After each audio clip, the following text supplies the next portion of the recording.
Yeah.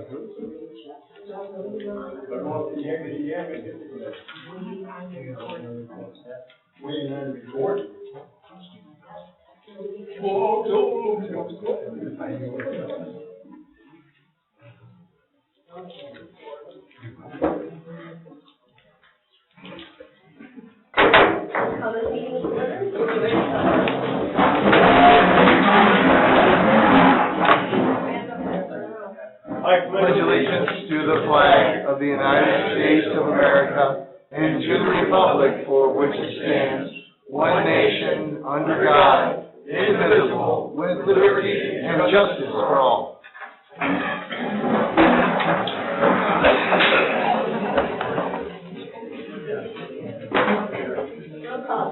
Yeah, here I am. Here. Stacy. Here. We have a guest speaker tonight that's not on our agenda. Mr. Dion.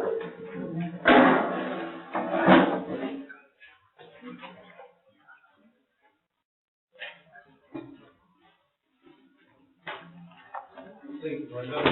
I'd like to introduce myself. I'm Paul DeYoung, and it's been my pleasure to serve as your Register of Deeds for the last 7 years. A lot of you probably wonder what the Register of Deeds does. Well, the Register of Deeds keeps the official record of conveyances and encumbrances on real estate. But what that means to most people is that if some disaster were to strike, like your house were to burn down or got struck by a tornado and you lost all your records, you'd be able to go to the Register of Deeds office and prove that you still own the property. A little bit about our office. We record about 17,000 documents a year of about 430 different document types. And we have a small office. It's myself and 2 deputies. And we do a tremendous amount of work. In fact, of the 10 counties that we're compared to in size and population, we have the smallest staff, but then at the same time, we are third in return on investment, and we are the lowest number of employees in our office. Some of the documents that we record are mortgages, deeds, liens, judgments, like if you were to get behind on your credit cards, the recording would come to our office. And so people come in from the public that search title or or make financial decisions about citizens in our county that take out loans. They will go to our office and search their name. And what we have is what's called a grantor grantee index. Last year, after we paid all the expenses in our office, we brought in $568,000 in revenue, which is used to pay for critical county operations like the Sheriff's Department, for example. I mean, there's a lot of departments at the county that don't actually have revenue that exceeds their expenses, but the Register of Deeds does. In addition, we collect millions of dollars that we send to the state to fund our public schools. One thing about Columbia Township that I found out last year, there was an article in Bridge Magazine that had the townships that had the highest amount of value increase in the county. And believe it or not, maybe you saw this, Columbia Township was #1 at 32.8%, which is pretty amazing. I mean, when you have townships like South Haven and Antwerp that you generally think of as having high values, but then the real estate in this county is worth almost $3 billion. In the last month or so, one of my deputies was out of work, and we brought in a deputy that has worked for the past 5 Register of Deeds, starting with a gentleman by the name of Frank Blaney. I don't know if maybe John remembers him, but he started in the office in 1949. No, I don't remember. Okay, and served until 1976. And she asked me if I knew where there was a book that had railroad easements in our vault. And I said, well, I've never seen it, but, you know, we can go back in the vault and look at it. So we're looking through all these different, what we call our libers, and they're big books that we keep in our vault. And liber is book in Latin. And we have like hundreds of these books, and they're like this big, by this wide. They weigh about 55 pounds apiece. And we keep them in a fireproof vault because if anything were to ever happen to them, I mean, these records are priceless. They're part of the county. And we're going through these books looking for these railroad easements, and all of a sudden something falls out of one of them. And I reached down and picked it up, and it was a map. And I love maps. But this map was a treasure map. And what is different about this map, I want to show it to you. It looks like just about any other map, except I'd never seen one of these before. This is a road commission map that shows the streets and Aves before they went to the numbering. Can you go to the corner there so we can see this thing? They went. No, I mean, just, you know, they gotta see it too. Yeah. And so I had been looking for a map like this for the last 7 years. In fact, we even thought about trying to recreate a map because we could not find anyone that had a map like this. So I would like to present this to Columbia Township. Oh, boy. And hopefully you can find a place, some place in the township hall that you could display this. But it's pretty fascinating. I mean, there's roads that I've heard called certain names, and then when I look at this map, I see that is actually the name of the road. And this map does not have a date on it. I was gonna ask you how far back it goes. But it has who the chairman of the road commission was at that time. His name was A.D. Dubison. And so I called the road commission and said, do you know when this gentleman served as chairman? And they looked it up, and he had served 2 different stints as chairman during the 1940s. And so I know that it's sometime in the 40s. And you can tell because I-94 isn't on here. I mean, it's US 12, so it's a fascinating map. And I just wanted to share that with the town. Yeah, that's cool. Thanks. Good. Thank you very much.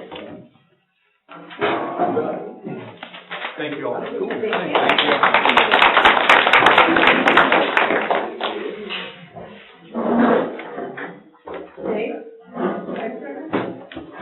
Evening, everybody.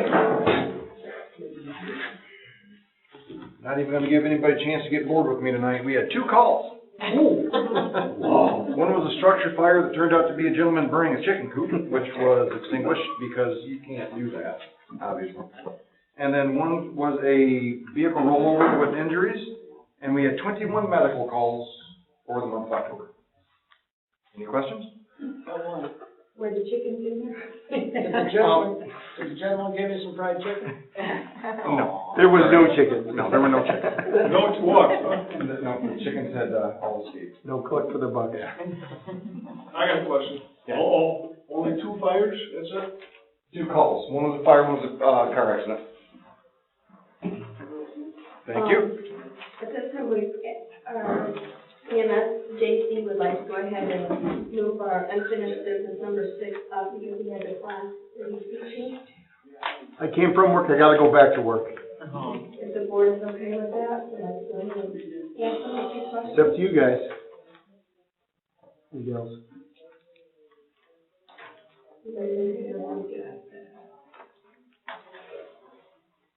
Looking through my folder. Okay. You were in order. The gas cards must be. Oh, yeah. Aces. Is that a yes or no? You haven't talked about it. Did you find it? Or maybe we didn't do an answer.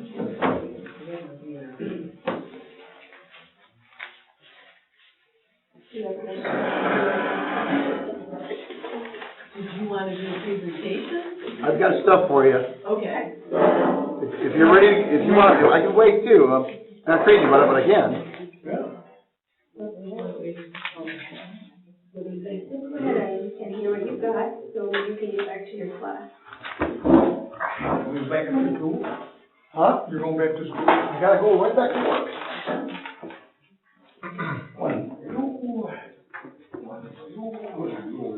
I know, right? 1, 2, 2 no, 1, 2. As I age, my attention span. Well, we're gonna take this line by line, it only takes Line by about line. 3 or 4 hours. Yeah. Not a problem. Okay. There's no way I'm gonna bore you to death with this. You have in front of you 4 staples. The first staple is April 1 through October 31. So that is our effective day with our part-time rescue through the end of last month, so you have the full numbers there. And then the other report is from the day that we started QR again, which was August 1st of last year, through right now. Okay, so that's what you have in front of you. Interesting things for you to look at. If you start at the beginning, a very good place to start. You will see that since April 1st, you have had 83 calls to service for the QR team. Okay? So that's what you need to know there. Now, if you are referring to who would... That would be our medical team, yeah? That's our quick response, our medical team, yeah? Absolutely. So, and then it breaks it down a little bit between have-to-dos and nice-to-dos. So you have 146 total calls in that time frame. So 83 of them were, oh my gosh, something really bad's going on. 54 of them were, we gotta goes. 8 of them were like lift assists that came out as just general subway assists. And one of them was upgraded from something small to something bigger. Okay? So 146 calls since April 1st. And then the rest of this report then breaks it down and it gives you certain time frames. For instance, page 7 gives you how long we stayed with our patient from the time that we got there to the time that we left. We have an average time of 18 minutes with our patients.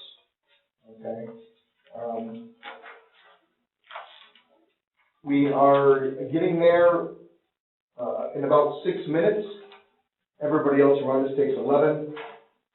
So we are moving along pretty good. And then there's other fun numbers there to look through. It doesn't break it down as you get towards the back. It tells you by the day when our heaviest calls are. Okay, so by the day over this time frame. It's almost like you might want to know these numbers. And also, it tells you the times during those days. So you'll see that as you peruse this on your time, because it's a huge document, you'll see Monday through Friday is our biggest hits, and it's going to be the midday when there's nobody around because everybody's working. So that is those 2 stapled reports. Again, one from April 1st that runs through October 31st, and the other is for our entire time together. Now, calls to date for EMS this year, since January 1 to right this very second, is 200. I was on the 200th call. I feel like that was like we should have had candles or something. We had 200 calls to service since January 1 of this year for EMS. Going on to your third package, you will see what is required of our people on the day. You'll note our roster. Those are our current people, and under the word medical, you will see current license levels. Those are our people that are available to us. Some of them are part-timers and not available to us after the part-time hours, and others are in class at this time. Kimberly Robertson and John Taylor Mackey are both in class right now, taking their midterm exam, so I got to get back down to make sure they don't screw around. They're not going to screw. Second page. That is what a rig check looks like, everything that they gotta check over on a daily basis.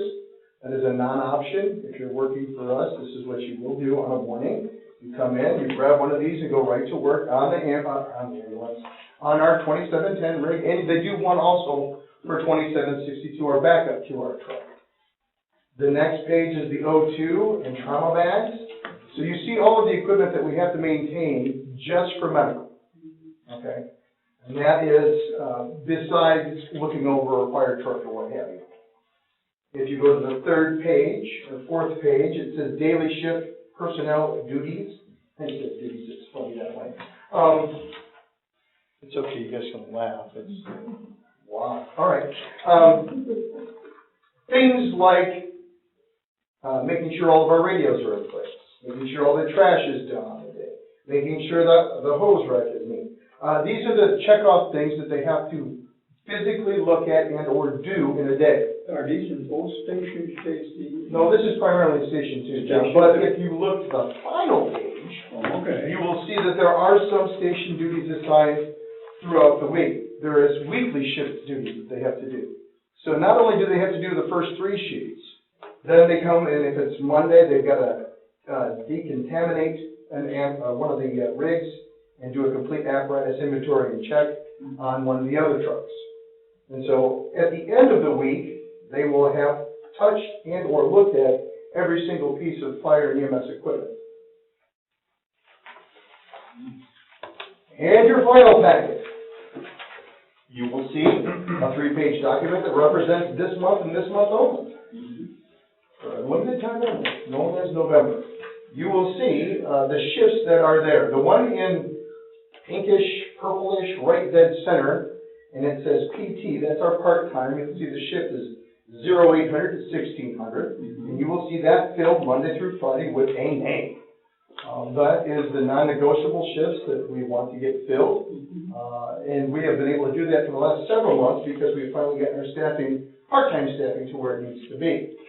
The rest of them, the ones that say D and T, are our paid-on-call people. That's Dave and me and anybody else. And if it says D, it's a direct shift, meaning we go right to the call. We don't go to the station first. And a T means truck. You got to go get the truck and then go. Meaning this is the QR shifting. And as you can see, we have our shifts full for this month. This is before you as my report to you in the universe. Any questions for me? One thing on the truck. You got it. Do they know what station they're going to get, you know what I'm saying, as far as Like our what people, truck is gonna go?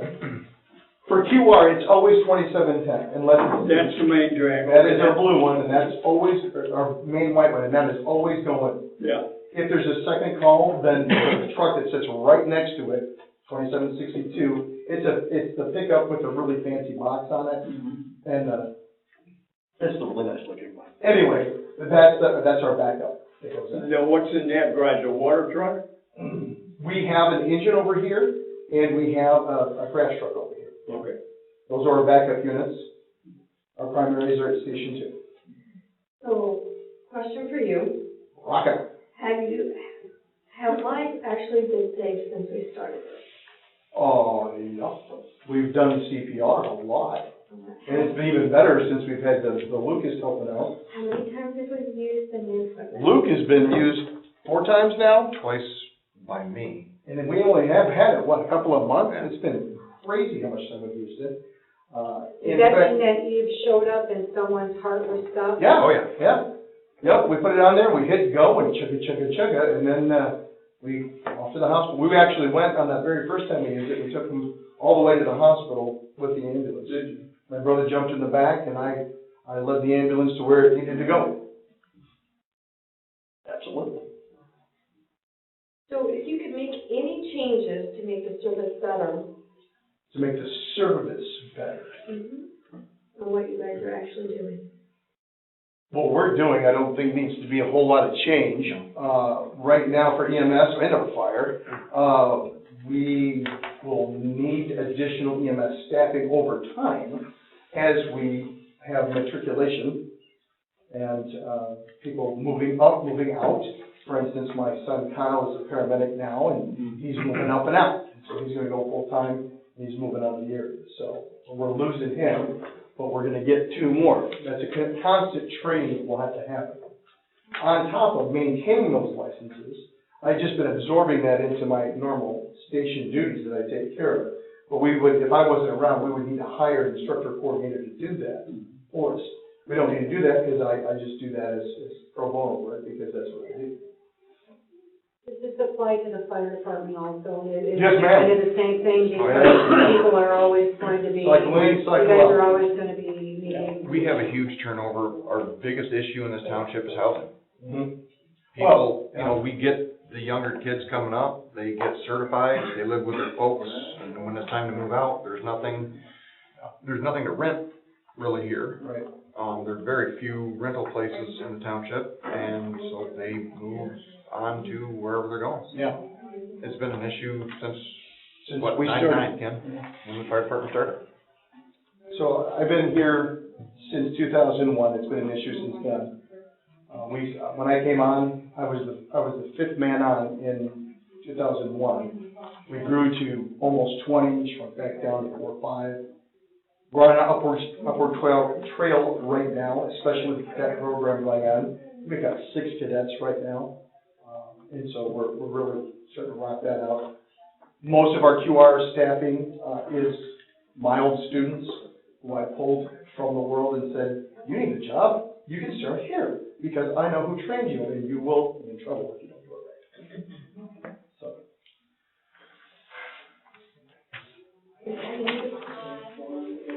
Stacy, for budget, do you know what line item any of the payroll is? Is it There's a line item here for EMT on. okay? Is that Well, one? this is the thing. This is all medical. Mhm. This is a fire fund. So every expense line item is geared towards fire because it's a fire fund millage. So there was no line items in here to pay for any of this. So in order to keep it separate so we don't have a mess like we have with the ambulance fund and the tax fund issue, I've had to create expense lines in order to keep it separate just in case there's ever an issue because these are actually all medical costs. Not a firefighter, they're not going to a fire, they're going on an emergency medical call using fire fund money. Maybe we should be doing it out of general and not out of actual fire fund money. Because there was no line. Didn't we start a line of budget? I thought we did. I think that we intended possibly to use the EMT on-call pay, Yeah. but that was for a prior, when we were running EMTs with TRICARE, and then we had to bow out because we didn't have enough people to make these calls. And I think we had to meet so much criteria with TRICARE in order to keep that service going at that time. So we had a stall in the service. We had a stall in running emergency response. Sure. Right? Okay. So we had to quit, and that's where that line item would come in. And we were actually, I think, getting, I'd have to go back and look, but I think that's where there was projects going into was that line. And now they're just going, back in for general stuff, I do believe, to the firefighters.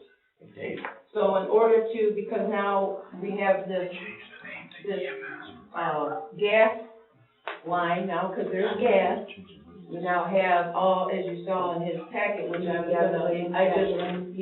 just let Karen know also, I think last month or the month before, all the supplies that we had to buy. That was how much, $4,000, $3,000? And now also we have to look at also keeping those supplies in there all the time.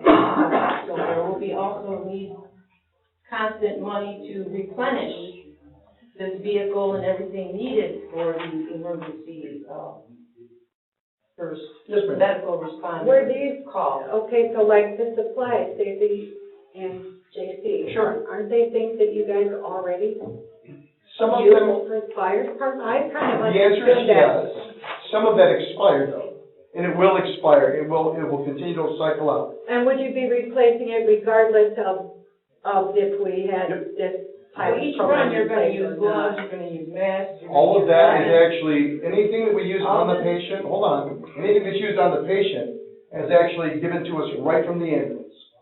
So so we use a non-rebreather or a nasal cannula It's or. replaced. Okay, now what about all the They- stuff that you just purchased, all That was the stuff that was expired that we had on hand that we needed to make sure was fresh and clean and ready to go.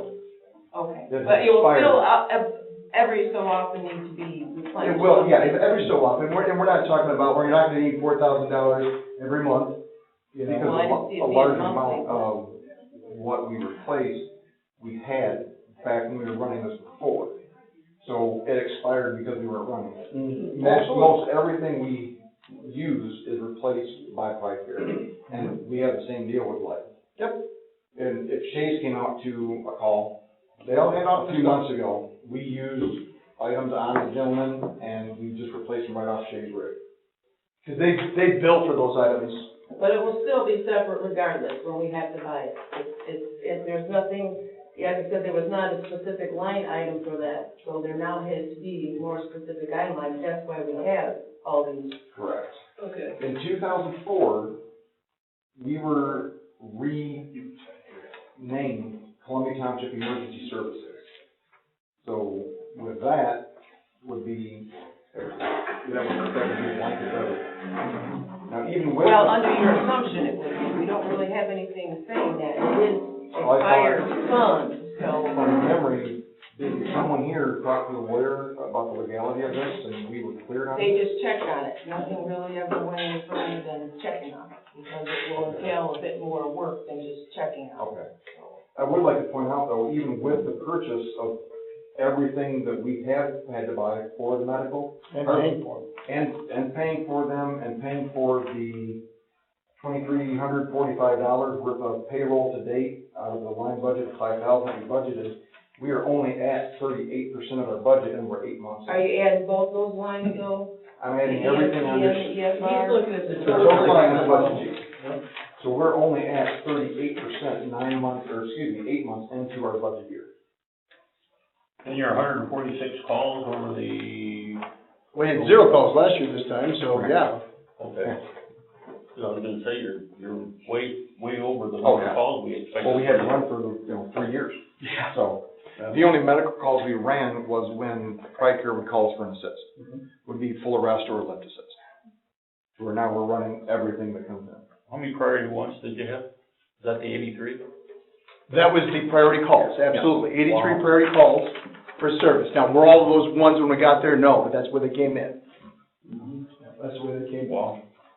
So. Were all of those during the daytime, No. part-time thing? No, Okay, that's no, the no. total of That's everything. everything. Okay. No. All right. No, that'd be crazy. That'd be insane. We need to put 2 full-timers in an ambulance here, Okay. if that was the true state, because there were nobody to keep up with that. Anybody else have any other questions? Do you have any questions for us? I'm happy to entertain even questions from anybody in the world, so we can get it all taken care of in one swoop. Because the last thing I like to do is to have to, talk to the whispering vine tree. Well, I think what I heard is your biggest challenge is to remain staffed. Well, yeah, and it's hard to do when we don't get paid. When the people don't get paid and the bills don't get paid, it's hard to keep people wanting to be there when we have substandard everything. So as far as our support goes. So when we don't have paychecks every other Friday like we're supposed to, that's hard to take for our part-timers. I don't care. This is not my full-time gig. So for me, it doesn't matter. But those that are starting out in life as a part-time gig, they didn't get paid every other week. That's just the way it is. And when we say we're gonna do something, and I say, when I put my name on something, I say, I'm gonna get you some money, and I can't do that, because whatever happens, happens. I have egg on my face, and I don't appreciate that. So, that's my biggest challenge right now, my personal biggest challenge. That and just the amount of paperwork that comes with the new stuff. It's a mountain. Beverly, 10 years ago, you never heard South Haven double tone for manpower. Now it's common. Everybody around us. What was it, Lee Township used to have over 60 people. So that's, I don't understand the fire department speak, so Well- what's double tone mean? Well, if they call out a structure fire and not enough people show up, they have to double tone us for more manpower to get the people that maybe didn't want to go because it was cold outside and they were sitting on their couch nice and warm. The lesser motivated of us. 10, 12 years ago, Lee Township had over 60 people. Or less than 20 now. They're down to, last time I talked to Teddy, they had 19. They had fallen below 20, and he was calling me freaking out on, I'm sure it's hard to keep people on board for It's- a variety of reasons. it is our biggest struggle, and that is Okay, service-wide. rural areas.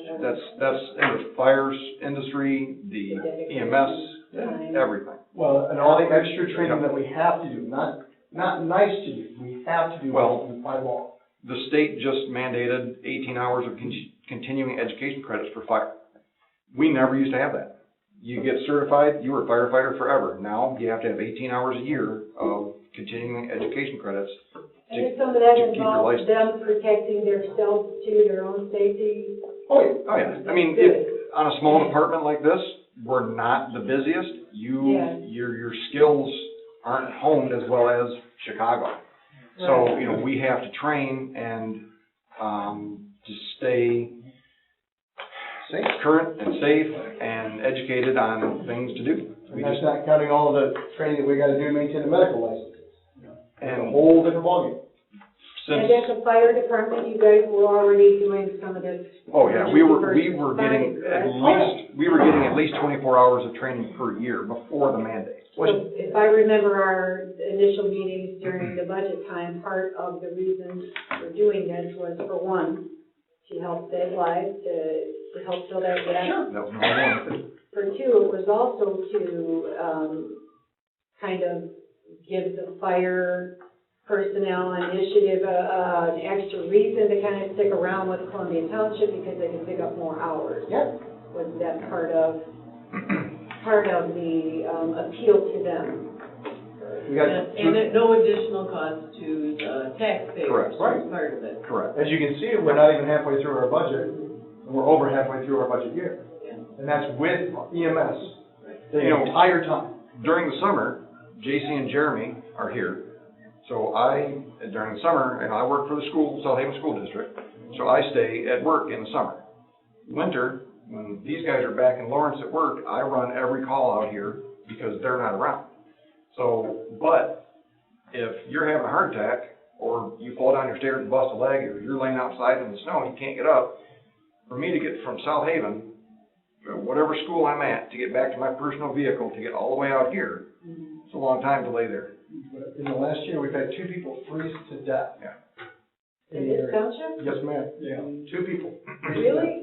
Absolutely. Were they together in a No. car? Well, there was one that lived in that car. The one that lived as a patient, and the other person was in there, passed away, and then it was just a couple months ago. We had another one. That was before the snow, before it got cold. Next door to me. Right, and so we've got people just freezing to death, and could we get there and throw a blanket on them and get them warm enough to survive? The one guy survived, so I'm gonna go with yes. We put the chopper down, I don't know how many times at the station, those people are not, gee, I have a stubbed toe people. Yeah. Helicopters are not something you just call out because you feel like it, so. Okay. I appreciate your dedication to this, been shown. No problem. And you do a lot above and beyond, and it's, thank you. Do you want questions now, or, because when I go, then I won't be able to answer questions. I don't have a problem with it, as long as I'm all right, go ahead for it. We have contracts with these people that we're training, or are we just paying for the people to be trained so they can move on to better jobs? And how many people do we have trained over the years, and how many are still here? That's a great question, and the answer is, Great answer.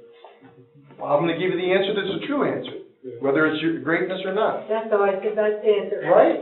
So the answer is we're always training people. If you wanted to join tomorrow, and we'd love to have you, we'd start training you. If you left the day after tomorrow, That's the nature of the beast.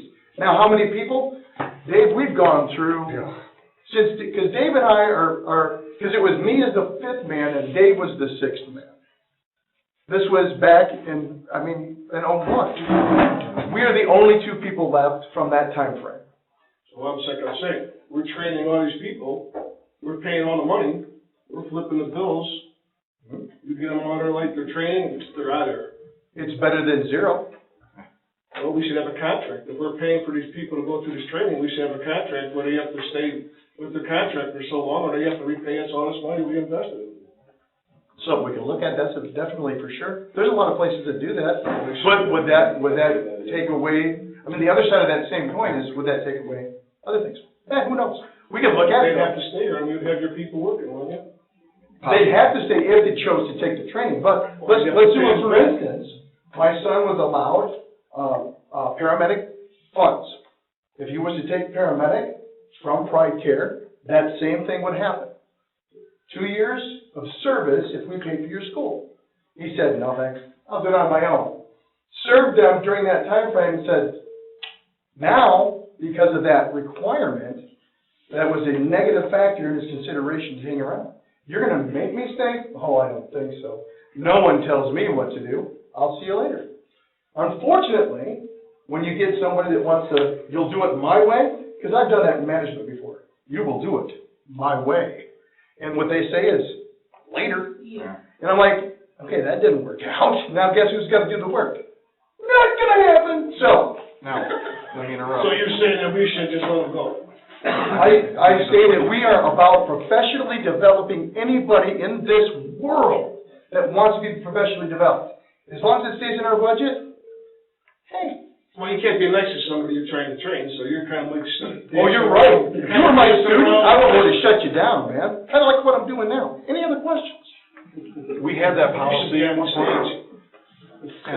am right now, actually. Yeah. We had that policy. I was told by former board members it was unenforceable. That's correct. So, Sir, what was that? we had that policy in the past. I've got signed contracts in people's personnel folders that you're going to fire academy, it's costing us $500, you will stay here 2 years. I was told by former board members it's unenforceable, stop doing it. And so, when that happened, they left. Yeah. We still had the bill, and we had no coverage. And we had to go on the work. Oh, that's a shame. Any other questions? Right here for all of you guys. That's why we do this. I'm telling you, we wouldn't do it any other way. You guys are right in my book because you're laughing at me. Anything else, bosses? Wonderful. Loving you, meaning it? I'm out.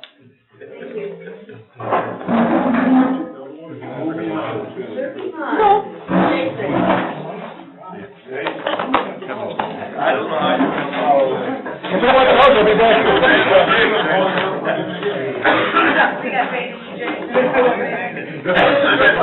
Okay. How about a little karaoke?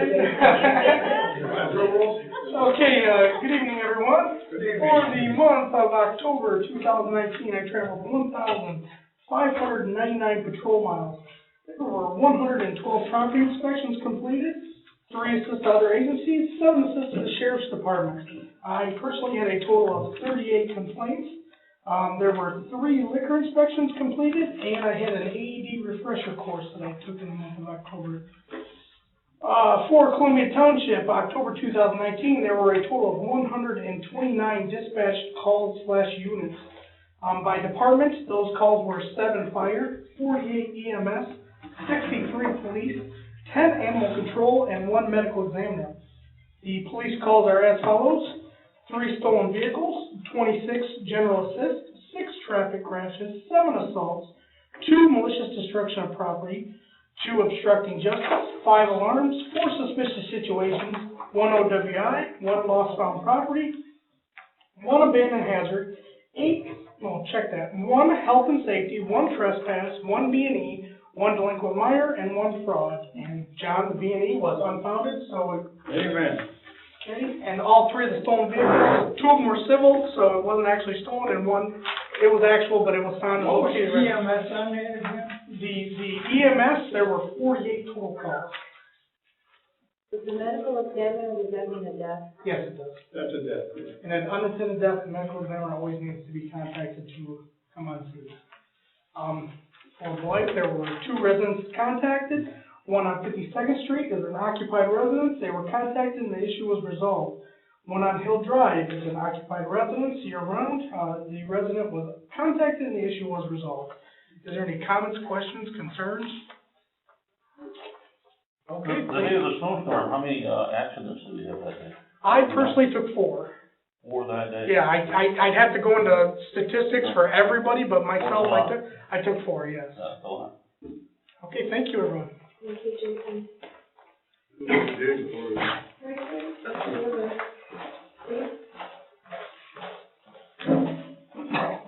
I forgot that, Dean, I'm sorry, Dean. You wanna do your senior services?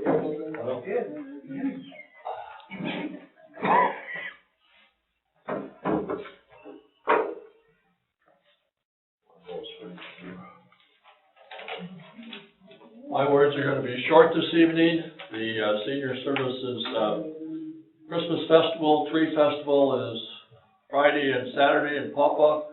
Any of you have been to that in the past, you know it's fun and it's a good place to go if you wanna buy a Christmas tree or any Christmas presents, and it helps Senior Services. Now, I have a challenge for everyone here. I counted earlier, and I think there are 30 of us here tonight. And I'm gonna pass this newspaper out, and this is December. You're getting it ahead of time. So, I would like you all to read this, especially the fire chief. You run into a lot of people that need this. I want to talk about you. Okay. And, this is for younger people too, because you run into people that are in need. We have all of these services available, and many times they're not taken advantage of. And I'm hoping you'll take advantage of them. And, by doing so, take your neighbor, pass it on to your neighbor, tell them about it, get them involved, just read through this and see all the activities that are available. And I said there's gonna be a prize. Next month, I'll ask Dave, how many people did you tell about this? And he'll say 2. And I'll ask, somebody else, Rhonda, how many people did you tell about this? And she's in the office here, she'll say 5. Well, whoever says the most, and I have no way of checking whether you're telling the truth or not. But just think of that. 30 people in here tonight. If everybody passed information on to one person, there'll be 30 new people involved. The problem here, Dean, is you just told 30, so you're gonna win. No, I'm not gonna tell anybody. Well, I have told 30, that's fair. I won't play. Thank you. Now, John has a letter, a newspaper article he wants to read. So if the supervisor wants you to listen to this newspaper article, that's up to her. I have a question actually about senior services. Do you, I see that most of these are free, these activities. Most of them? So what if someone is, they don't have any money and they don't have a car, they don't have family to get them there? Do you have like a network of people that will come and pick them up Yes. or something? Yes. Okay, maybe people don't realize that. People don't realize that. They don't realize the transportation system this county has, the bus system. You and I can go to any doctor's appointment if we tell the transit agent office that we want to go tomorrow at 2 o'clock. They'll do that. They won't come today. It's not like a taxi, but they'll come tomorrow. And both in the Pawpaw area and the South Haven area, they have what we call loop rides. That's really nice. But I live near Levering's foster care home on 51st and Half Street. That bus is there 2-3 times a week, picking up people, dropping off people, taking them here and there and everywhere. So, And the cost of it is very, very economical. Excuse me a minute, Dave. I think it would be cheaper for myself and any of us to take that transit to wherever we want to go, because I can get there for $2.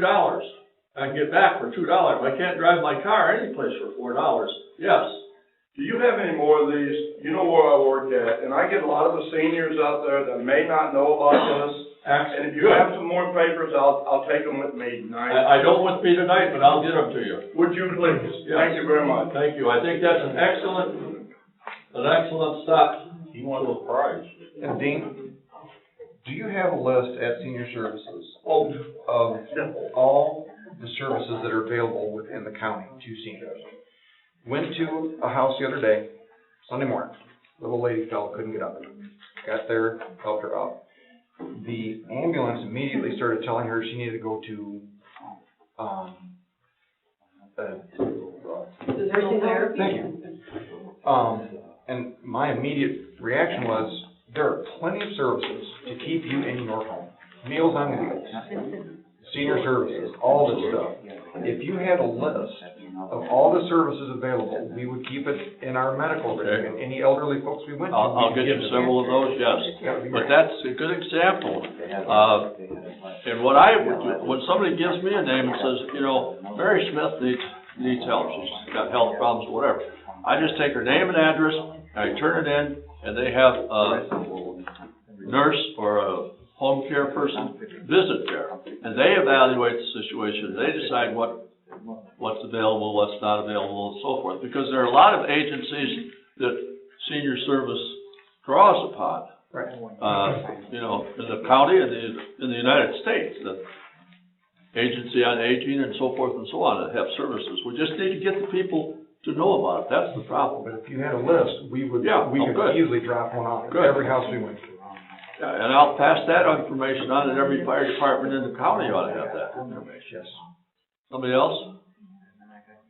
Okay, so you know, Dean, I'm into this, and honestly, I was just gonna text you, Dave, the 1-800 number for the Office on Aging and Disability, because to my knowledge, all your services, they know about, and everybody else's. So if you're looking for that one number, I'm texting it to you right now. Okay, thank you. I give it out all the time. Good, thank you. The other thing, Dean, I wanted to just mention that Triad is meeting this month, and now Triad is comprised of seniors and law enforcement and senior support services working together to promote older adult safety and well-being.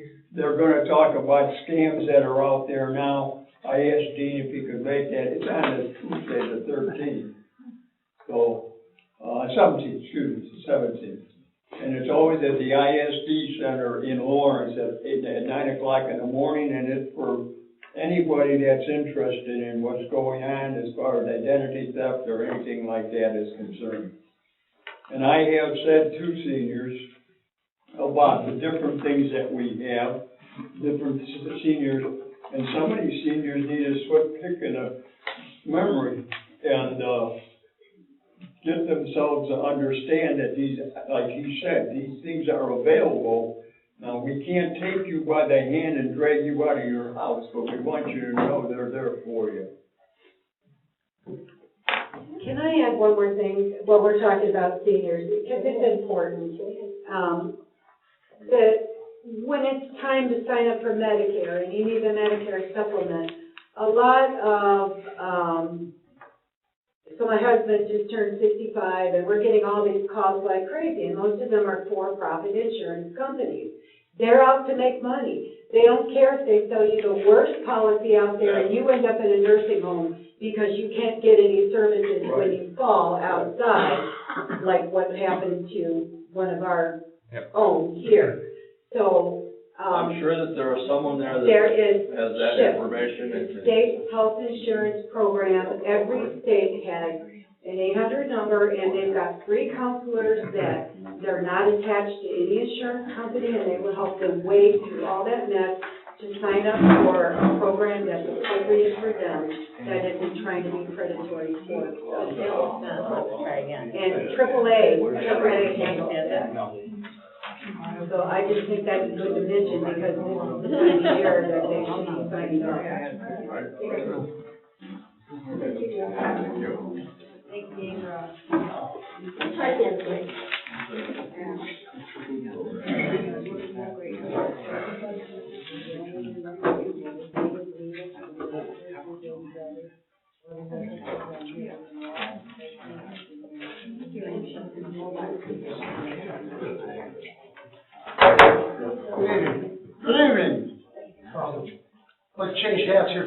Second. Okay, hold on just a second. Can you guys hold your personal conversations until we're done? Go ahead. I'd like to change hats for just a second and go along with what Chief Johnson said. QR, great program. We use them all the time in a lot of different towns. I know in my fire department, 85% of our calls is QR, quick response calls. Another couple departments, same way. I'm sure yours is around 85% too, just number off the top of my head. So it helps. You see the advertisements on TV, CPR saves lives. It does. If you can't be there quick, just the citizens out there. So I stand 100% besides all the QR. They've been great. They always help all of our crews on the ambulance. So I wanted to make sure that gets said. And I didn't get to say it back there when JC was giving his little program. So with your calls for the month, priority 1 calls, you had 11 of them for a response time of 11 minutes and 32 seconds. Priority 2s, you had 7 of them for a response time of 11 minutes and 24 seconds.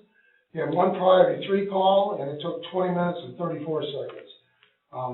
The girl that sends me this did not tell me why. I think I remember the day that call was. They misconstrued the 5-digit number, and when our dispatch asked them where they were, they said they were up by 103rd to 104th Avenue. There was a 006 number. They should have been this side baseline road. They probably just read their 3 digits. Yeah. So, they were told then to head back with that. That's without them telling me, so I'm just guessing on that one. So, had a total of 18 calls for the month with an average response time of 11 minutes and 57 seconds. I apologize for being this way, but I had a meeting before this. We also pulled the sales sleigh out of storage tonight, so please come down to the light parades that are going on in Bangor the first Saturday of the month of December. Lots of good things going on. Otherwise, I would have dressed a little better tonight. So. Are you retiring? Just reading your shirt. I have been retired from one job and took another job. Oh, okay, second career. Someday I'm gonna retire. Questions or comments from the audience? Again, Chief Johnson, thank you for everything you do for our people and help them along. I do appreciate it. Thank you. Thank you. I had no leave because on the way out here, they did call me in because we had a call off, so I'm gonna go home, change and go jump on a unit. Thank you. Moving forward, correspondence and announcements. I received a letter from the Settle Lake property owner. Correspondence, I did receive a letter from the Settle Lake Property Owners Association. We had, as the new board, we had some questions as to some of the things that were going on with Settle Lake, and they kind of cleared up some of those questions. I see Mr. Russ is here, the president of the Settle Lake Association. Would you like to address the board or anything? Sure I can. I don't know who started, actually the rumors about something new going on with the Saddle Lake, because it's not new. It's a renewal, it's done every 5 years for our PLM people that take care of our, which is, professional lake management, to take care of our lake, for the weed and the quality control and that. And it's a process where the renewal has to be done for the permits for DEQ. And it's taken a little longer this year because they have new regulations. It's quite a lengthy process at this point for the new elements that DEQ requires. So it's not a new process, it's an ongoing process, it's just a 5-year period. This is the 5th year when it's renewed. Is that just for Saddle, or is that for all lakes? The different lakes have different association time frames when they do it. It's not a fiscal year, it's not a calendar year, it's when the association was established. Thank you. Questions? Anybody? Any questions? Thank you. Moving on, Stacy, did you have any other correspondence? Moving forward, supervisor's report. Was that all the correspondence? Did you guys get anything? Move forward. Supervisor's report, try to make this a little short. We got hit really hard last week, 26 inches, at least in this area. And yes, our roads were bad, and they should have been cleared the day before, when we got very little. When the road commission did come out, 6 of their plow trucks got stuck in our township. Our township was the worst. And I did contact the road commission and let them know our displeasure with the way they handled our township. I've been assured that this wouldn't happen again, so we'll see what happens. Stacy and I, met with the township attorney regarding some pending litigation. I attended with our attorney, a meeting, with 7 other townships in regards to the Van Buren County Road Commission. They've been decertifying roads, so they don't have to maintain those roads. And so we are looking at. Wait a minute, sorry to interrupt. It's okay. You said they don't have to maintain what? The roads. They're trying to decertify roads within the different townships, so they don't have to maintain those roads. And they're asserting that various roads within the county are responsibility of the township to maintain. What determines the decertification? They are making those determinations. Their grade that they give, the rating that they give the road. Right. So they're just going through and decertifying roads without discussing that with the township. Is that also known as abandoned? Yes. So under the Manat Act of 1930, all township roads became county roads. 1930. Yep. So the townships actually don't own any of the roads. So the township, there's like 7 other townships that are getting together and going to, if we can't get them to stop decertifying roads without contacting us and giving us good reason why they don't want to take care of them. Also, I attended the annual Township Van Buren County meeting for our upcoming road plans for 2020. And I also am going to be meeting with our road committee the 21st of this month at 7 o'clock. If anybody's interested in coming up and being a part of that committee, that would be great. Just a point of information for you guys. We've had a committee that's been working on the reverted property taxes that the board would like to sell. The committee completed their work and turned it back to the board for the next step. So Beverly, Rhonda, and I have been working on the next steps to sell these properties. And I just wanted to take a quick minute to say thank you to Beverly and Rhonda for all your work on that. Now, is that available out there for them to see then? So that's going to be our next step. Okay. Also, Halloween at the Fire Station 1. Many thanks to the firefighters that came out and handed out candy, John and Kyle Elliott for coming out in the cold and taking care of that. And thanks to Deputy Moni for being there as well. And thank you, Stacy, for picking up that candy, and to Mrs. Adams for donating. Oh, I thought you did. Somebody donated it this year. Okay, well, yeah. And thank you to Mrs. Adams for donating the candy that was handed out. We appreciate that. And our budget meetings will be starting soon. Also, in December, at the end of December, we'll have a planning commission position that will be open. If anybody's interested, they can see me after the meeting and we can see what we can do to get some interest there. Again, just a reminder that our Blythe officer for Vinnie Blythe, he's the one that we need to go to.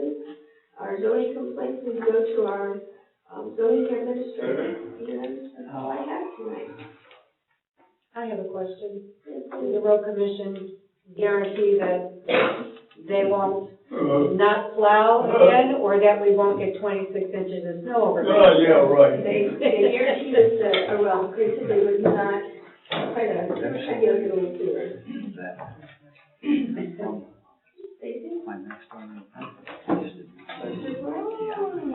Typical business, pretty much, again. Our filing, and the synopsis, the minutes, payroll, invoices. all receipts from the treasurer, monthly report, and happy Thanksgiving to everybody, and happy travels if you are going anywhere and back. Yeah, not till March. Treasurer's report. Yeah. Okay, as usual, I've got, bank balances available, if anybody's looking at that. I have the back table and just the regular expenditures. Brief summary since our last meeting, October 15th. This board did not have any special meetings, so I was unable to attend a couple I had actually wanted to attend. The County Road Commission annual meeting and a little Gasper contract discussion. But yesterday, Deputy Collins and I attended a conference with the county treasurer regarding electronic payment of property taxes. And we had previously talked about point and pay, and then this is a new system, this is G2G. So now we have two different ones to consider. There's some pluses and minuses between the two, which we could have in discussion, but I'm guessing we have long enough to make that one. For the pavilion, the Bodke family, had already done the concrete pad, and now they did the trim as well. It looks great. And is it CorMed, if I got it right, has offered to donate the picnic table. And hopefully in the spring then we'll be able to have a nice little community event out there with a dedication ceremony. Medical marijuana status, so far 4 out of 5 applications have been submitted, leaving 1 available. And maybe later tonight we'll talk about improving the process a little. I think we caught a couple people by surprise about the special land use. And that we do have an established process, and we can talk about that later. Ambulance account reconciliation was admittedly not at the top of my list, but is finally complete and ready for discussion, which it is on our agenda. Winter taxes, here we go again, become payable December 1st. We will be open our usual hours plus 9 to 5 on 2 days, Friday, December 27th, and March 2nd. So you get a couple extra days because it fell on the weekend. Another topic, deputy in my absence. I took a leap of faith when I retired from my former career, and God provided this job right near our home. And now I feel a different calling. Our church is launching outreach programs that require volunteers. On another note, during my 3 years in office, I lost a sister to cancer, a stepfather to a stroke, and now my widowed mother has been in the ER with excruciating pain 4 times in October, plus another in November, with dangerously low blood sugar. She crashed. And like the MS, saved her life. We've all heard the expression of putting your money where your mouth is. I prefer the scripture of similar sentiment, for where your treasure is, so your heart will be also. I will continue to care about the township, but I do care more about God and family. My time is my treasure, and I need to reallocate it to reflect my values, even if that results in absence here. There is an obvious solution. Rhonda has proven herself as a dependable, customer service-oriented employee. She has working knowledge of both the TaxNet and assessing modules of the BSNA software that we use, and has shown initiative to learn more. She has been balancing 3 part-time jobs to make ends meet, but could sustain herself on just the treasurer's salary. After hours, we have been intensifying training. As winter season opens, I expect to lean so heavily on my deputy that I would like to share my December salary with her. Upon board agreement, I am willing to step aside entirely in order to bless her with a treasurer's appointment. So I wish to add this topic for discussion, including alternatives, since she's also the receptionist.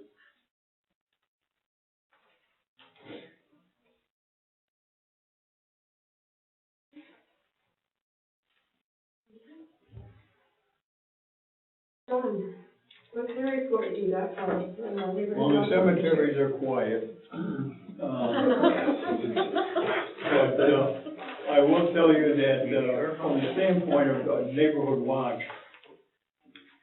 we are at a point now where the darkness comes early.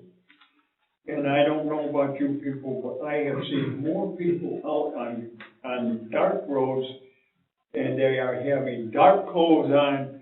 You don't see them till you're upon them, so I'm saying they need to get those reflective type jackets that you wear, so then when headlights hit them, so we need to be aware of that. And of course, the school buses, they have as they're letting their kids out at 3:30 now, and you gotta be very, very careful on that you do what them signs say. We got some people just going right through it, and that's a very, very bad thing. And the last thing I'd like to bring up, the county commissioner isn't here tonight, but they have done something for the veterans, and I am one, and I just want to read it to you. County knows whether to increase services by raising the millage rate.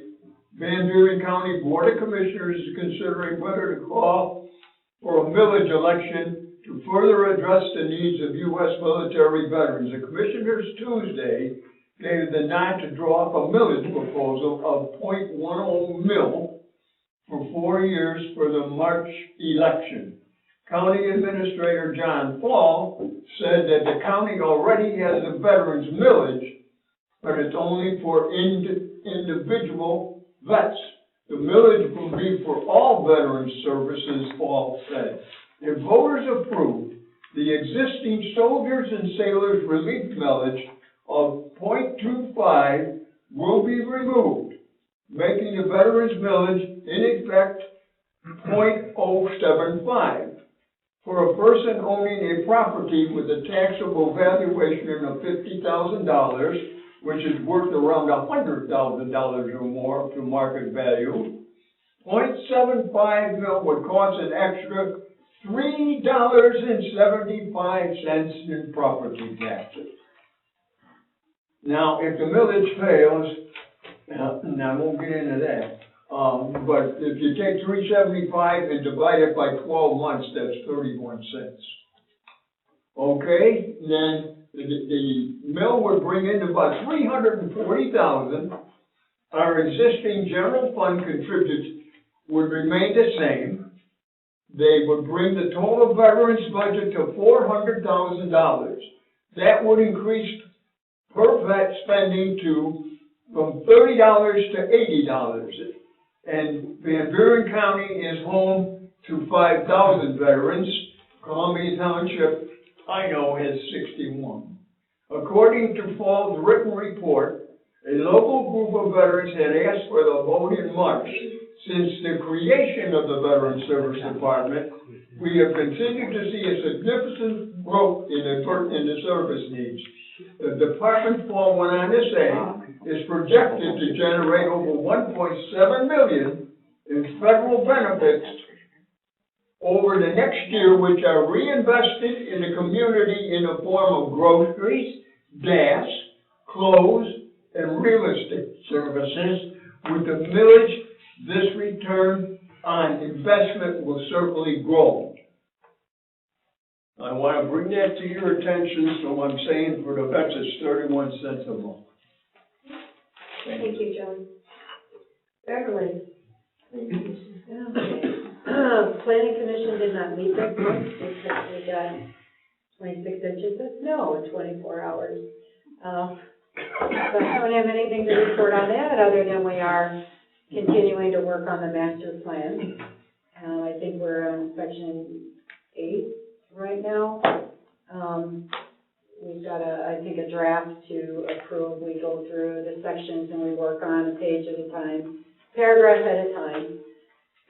I did go to Two Rivers Coalition, their annual meeting this year, and we have a lot of water in our township. with, and they're all about water, and I think, Dave, you were one of the ones that was out there with a chainsaw clearing parts of rivers. It's one of the things they do, but one of the other things they do that's really important, and this isn't any tax dollars that they're spending, it's all donations and, fundraisers that they do with the money they spend, but they've been testing. Their mission is to protect the Black River watershed, which of course we're a big part of, and the Pawpaw River watershed, and they've been testing local waters for E. coli, and they take it a step further, and they have specially trained dogs, and they're able to tell if it's the E. coli is from cattle runoff or human sewage. And guess what? Our part of the South Branch tributary, the Black River, especially concentrated around Bravesville and the part that goes right by me, and I have been getting in there sometime with a kayak, it is so high. 300 is what they consider it's okay to get in and wade. After 500, they're like, yeah, but it's at 1,000. And so at 1,000, they say you shouldn't be in there with a boat, nothing.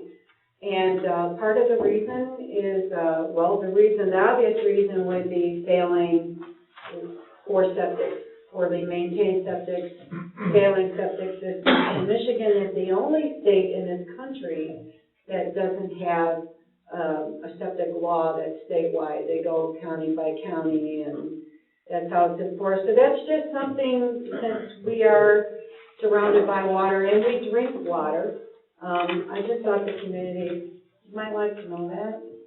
It's important. I guess what you could do is talk to your representative.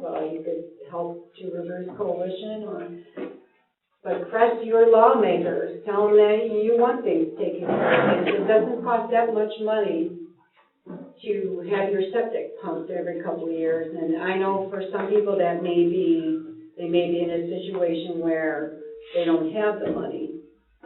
But I think a lot of times it's just out of sight, out of mind. People just don't think about it, so maybe they need more awareness.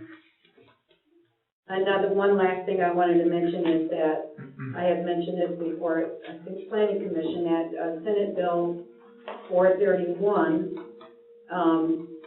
that is a bill that would take away, we don't have a lot of local control as far as gravel mining goes, but that would take away the last bit, any bit that there would be none at all. The only one who would have any say about it would be the industry itself. So that's something that people might want to look at, and if you have an opinion about it, you might want to express it to your representative. At this time, we're going to do a public comment, 3 minutes to the board. Yes, Mr. Becker. I'd just like to speak, your recent comments there, you know. One thing is that, Bloomingdale's water supply, after it's cleaned up, comes through that outlet all the way by your house. So you might want to check what Bloomingdale is doing too. That was approved a number of years ago, but I don't think anybody checks it now. Goes into a drain it's called a drain. They have a sanitation system over there in Bloomingdale. Yeah. But the water, when it comes out of their sanitation cleaning system, comes through the Black River through Bridgeville. Comes through Great Bear Lake first. Okay. But it comes that way. And the As far as second I thing get is, into Great a Bear number Lake. of years ago, we passed an ordinance that every time a homeowner's property was sold, health department had to check the septic system. Yeah. I don't know if that's being It's done. still happening, it's happening. I have a friend who sold her house and had a major problem with that, yeah. Okay, Over on okay. Jeff's, Good. yeah. When I Well, bought that's- mine, however, I did not have to get my septic inspected. We have to put in a new drain field and everything, but I wasn't forced to. But I bought from a family member, maybe that made a difference. Anybody else? I reported a neighbor that doesn't have a working septic, and I don't believe the health department's done anything. Anybody else? Yeah, this is to follow up on a comment earlier that we were talking about, fire department. My opinion, if you can't sign a contract to learn your trade, that shows me irresponsibility, a lack of commitment to your trade. And I would have that person fight a match fire even though the fire department thinks this township's land of gold.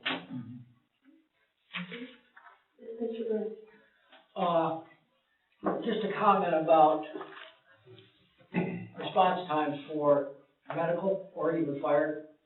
Most people today don't have landlines, they use cell phone. And in our area, if you dial 911, for instance, from a cell phone, more times than not, it goes, well, all the time, it goes to the closest tower. Typically, in our area, the closest tower is in Allegan County. Allegan County would get that 911 call. They, in turn, have to then call Van Buren County to get the appropriate services to you. So the time frame could be extended just because of where that call is routed, just so you're aware. Thank you. Anybody else with another comment? Yes, sir. I'm gonna take the full 3 minutes, should I come up there?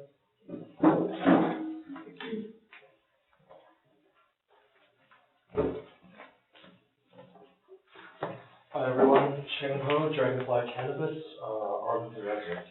So I'd like to talk to the board about adult use marijuana. A little bit about our company. We are the largest cultivator licensed already in Michigan right now. So we have our company is backed by 9 medical doctors, so cardiologists. I don't think they can use the microphone. Is that better? Does it work? So our company is backed by 9 medical doctors. I'll just speak louder. Spinal surgeons, 3 of the top heart doctors in the nation, and they're working on medical proprietary formulations, also with acne, men's health, and they're working on product administration too.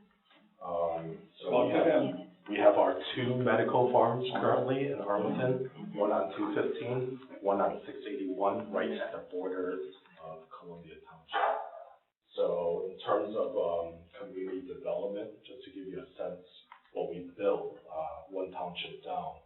So far, we've invested about $7 million into the township. We've created 160 jobs, weekly payroll about 100,000, between 100 and 110,000 a week. And in terms of Arlington itself, from the medical marijuana growers in town, Arlington has collected about $300,000 in tax revenue.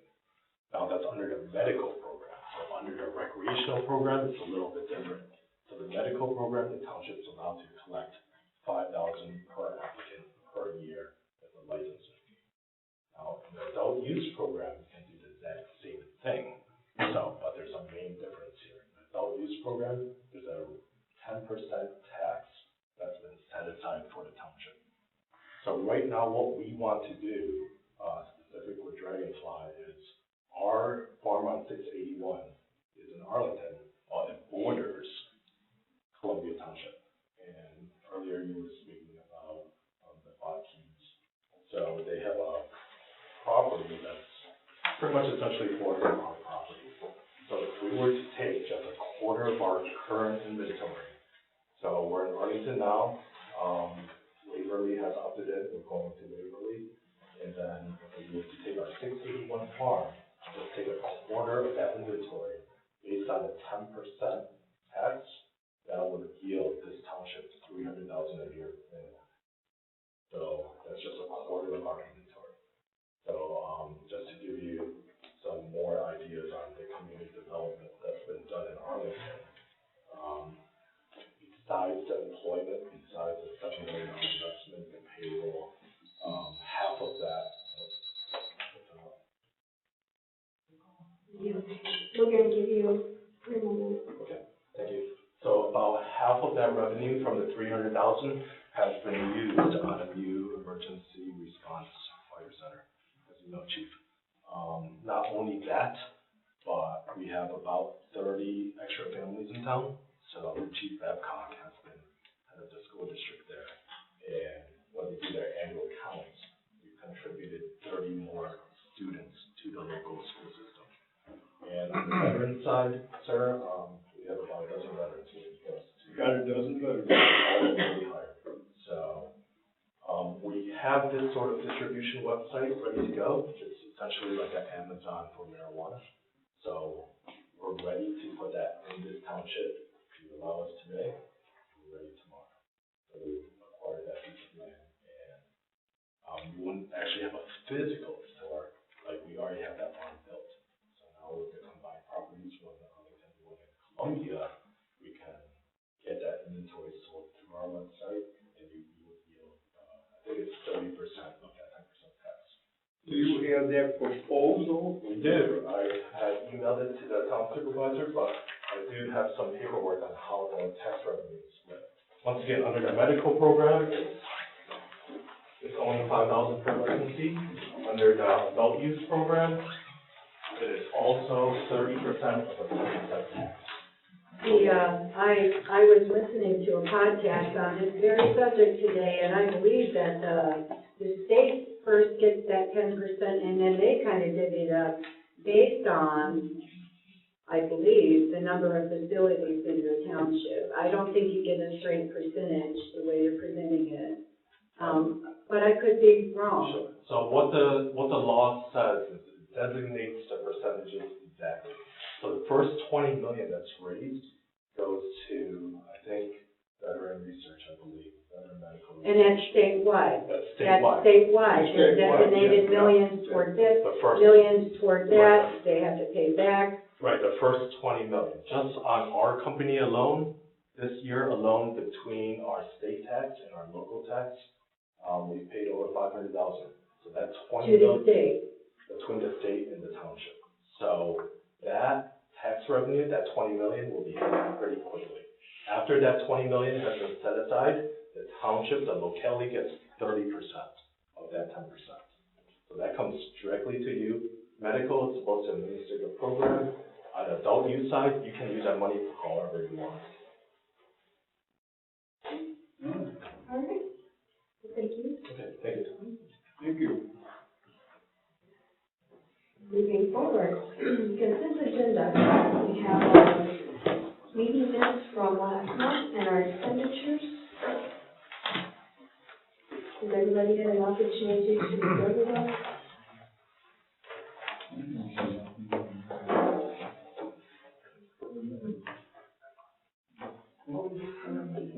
Yeah, continue. So do we have a motion to accept that? I'll make a motion. I'll second it. All in favor, John? Yes. Beverly? Yes. Karen? Yes. Stacy? Yes. And yes. Motion carries. Any additions or corrections to the rest of the agenda? I'd like to add some discussion items, zoning and complaint updates, and contract for light EMS for review. And also under unfinished business, I'd like to add the FOIA Hill Fund. The what? I'm sorry, I couldn't. Number 4, Yeah. under unfinished business, Yes. FOIA Appeal Refund.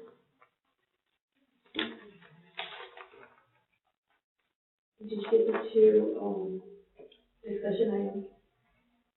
One being the zoning complaint updates, and one is the contract for life EMS for review. Anybody else have anything that needs to be added? Yes. The, treasurer changeover, Under new business or discussion? discussion for tonight. And the charging taxes would be fine under discussion. And did you say zoning violations was under discussion and same with life EMS? Yes. Both discussions. So the only thing under new business is FOIA appeal refund, unfinished? Yes. What about, are we gonna have the Friday after Thanksgiving closed?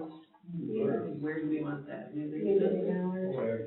And then for discussion, are we going to discuss the medical, the policy process? That hasn't been exactly going the way it was supposed to. It was the good under discussion? Could we scoop that in with the committee for Bell Rock and just have it be full part of it? What's the process?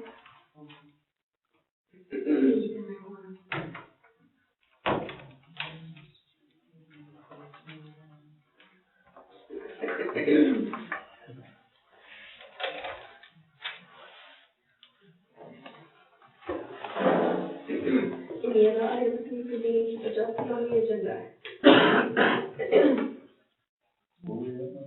Just making sure that you don't want to add anything else to the agenda. To the agenda. For discussion? By the way, that clock back there, don't look at it because it's not right. Any other items for discussion that need to be added? Any other business that needs to be added at this time?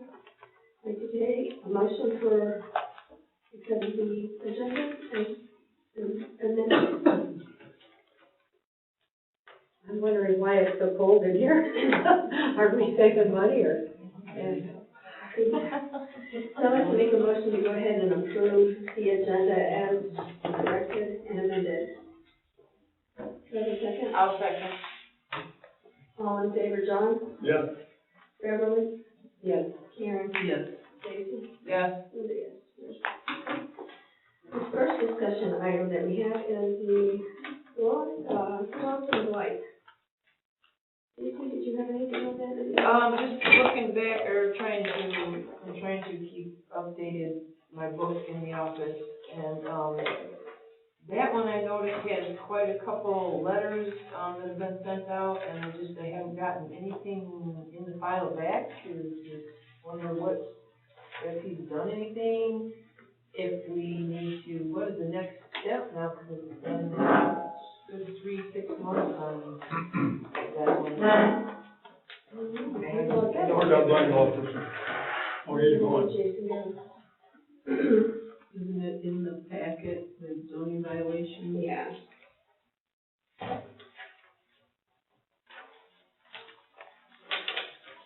Does anybody else have anything? And then I was maybe going to ask Jason too, if he could each month actually get a report like he does, so he has left, I will catch him. Okay. Written out one so I can keep my book up to date with his report that he gives each month. So we'll talk to Jason. I also have a question. I'm wondering, okay, so we just used, the resident's name, and whenever I've tried to bring up light, I'm always scolded about you can't use anyone's name, so do we or do we not? Well, it's all public information, anybody can. Well, that's kind of what I thought, and it keeps being brought forward to my desk where this is at, so now, and it says in our ordinance that I think after a certain point in time, it goes to the board, and then the board has to make a decision on what's supposed to happen. Okay, so let's get with Jason and find out where it's at, and then we'll, his response is, and we'll go forward as the board. Okay? Is everybody okay with that decision? What was the decision, Linda? So what we're gonna do is get with Jason and find out what his status is on this property for the blight. And then depending on his response, we'll bring it back to the board and let the board make a decision on that. Can we do a status on all of the ones that are outstanding? Because I know on the Calabrese property over there, I know they did start, and then they went and collected stuff again, new car engines, new things to tear apart and front. Calabrese, on County Road 380. So what we'll do is we'll get with Jason and see what his status is on some of these outstanding ones. And then we'll bring it back to the board after that. Are you guys all good with that? Well, how about dangerous buildings? That's not Jason, That one is, Chuck Moore. And I know a couple weeks ago, before all the snow hit, he went out and tagged a bunch of dangerous buildings and made contact with property owners. Anything since? I haven't heard anything since, so we'll check with Chuck and see what that's at as well.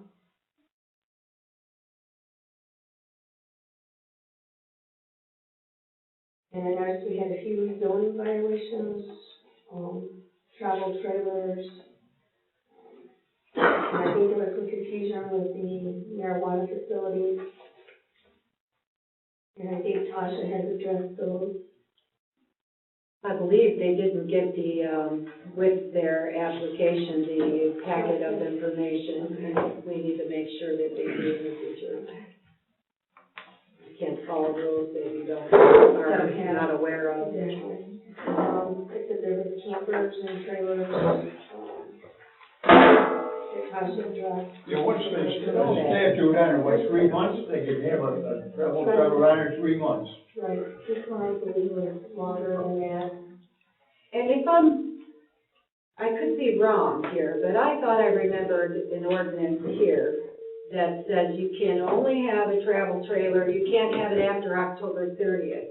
You can get a permit for 3 months, but after October 30th and before April something, that there was a period of time where you can't get a permit for it, it's just not allowed. You can't get an Is that ringing a bell? I think it's something like that, but It does say that. yeah, with Tasha, That's what I thought. but yeah, I don't think you can have it on through the winter, so anything else in It there. has to be moved out. So, did Tasha, in that letter, did she ask them to apply for a permit? And this is dated November 15th. Yeah. So maybe we need to, It says it can't exceed 3 months and a travel trailer cannot be used for permanent dwelling. right, and it doesn't say anything about the time of year.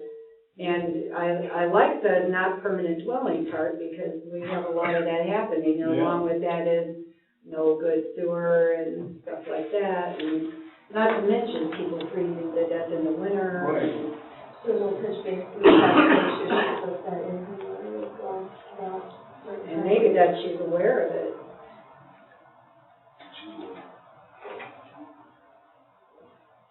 Anything else on that issue that we need to talk about? Satellite with assessment, anything? Assessment? Or and You're caught. Yeah, I look at that now. Well, like, you know it's a word, what you No, spell there. Yeah, I know, I realize that. Well, I reached out to, I think Gasper, and I think Karen asked her one time too, and I was, about getting some fence put down there. I hadn't heard anything back, I didn't know if anybody else had, and I'm going to get those markers down there while those property markers are still visible. Right. So my thought is, as soon as the snow gets done, we can go get some of those fence posts. Right, I think we just like need two in front, two in back, two in front. Back and now, these, Centers. yeah, these two markers where the survey markers are, so we don't have to keep on Yeah, exactly. paying for them and having them out. So, like, Or, yeah, you know, anything, get something there, so you don't need to, there's just temporarily mark right now, and that way, at least get 4 there if anybody wants to, you know. It should be every 10 foot. Put more. If we're going to do this, who will do it when? Well, I was Will it trying be to done? look up, just to get a price for 8 poles, I don't think. They're about $3-4 each. Yeah, you're not. I would keep finding on the Menards website, I know they do some, but I was just looking up, you know. I volunteer to do Tractor it for free. Supply to come and pound it. Right, yes. The poles and that's it, yeah. So they're already marked, so it'd be easy enough to get them in the right spot. Right. So who's gonna do? Well, I've been asking Gasper, and then I think he had mentioned something back towards, I think Linda or either you, Karen, had mentioned to him, and then I think I left it to him, and then they never got back. Yeah, I don't As long recall as I've him been being trying, interested. he's gotten back to me a couple times on it, and I think I was okay at, just want to let the board know to go and get, just go mark the week before corners on the already, I think there's actually more than surveys. I wouldn't just drive back there and see how many are there. Because I know in one section, it's really close to the other property owner. And we make sure that we don't know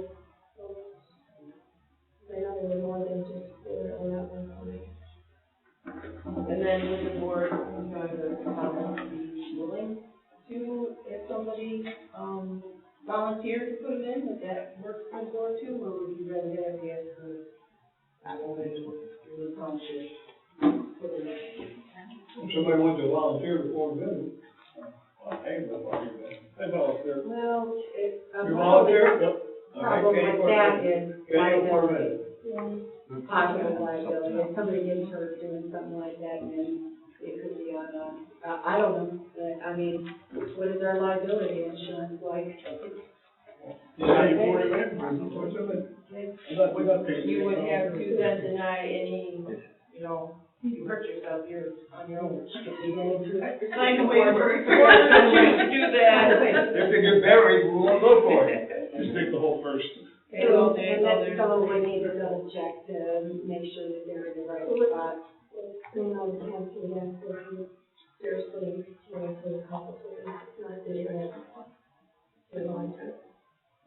But we should put a timeline on it if it's something we're gonna do, because the weather is gonna be nice for legal people. Yeah, we'll take so far as to definitely pick up the pipes, it won't be a matter of it, as long as it's pretty good. Let me call Keith tomorrow and find out what his availability is, and if he can just I think he was, like I said, he had said he was working with someone else, so I kind of stuck with that, and I.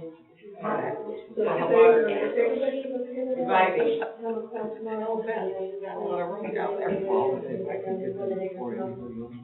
Let's pick a date that after, if he doesn't do it by a certain date, then we'll Yes.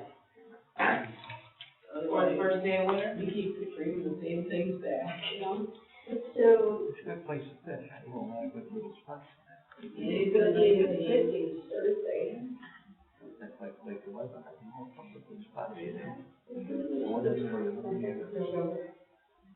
Oh, wait a minute, what are we discussing right now? Getting a hold of, Keith to see if he wants to do the polls or down there, and if he wants to bother with him, we're gonna go into it, if he doesn't want to, then I don't think we want to bother. have, kind of let him volunteer. He knows where it is. Okay, so, Okay. You want me to go out, Pete? Yep, I got it, and the signs are on the way.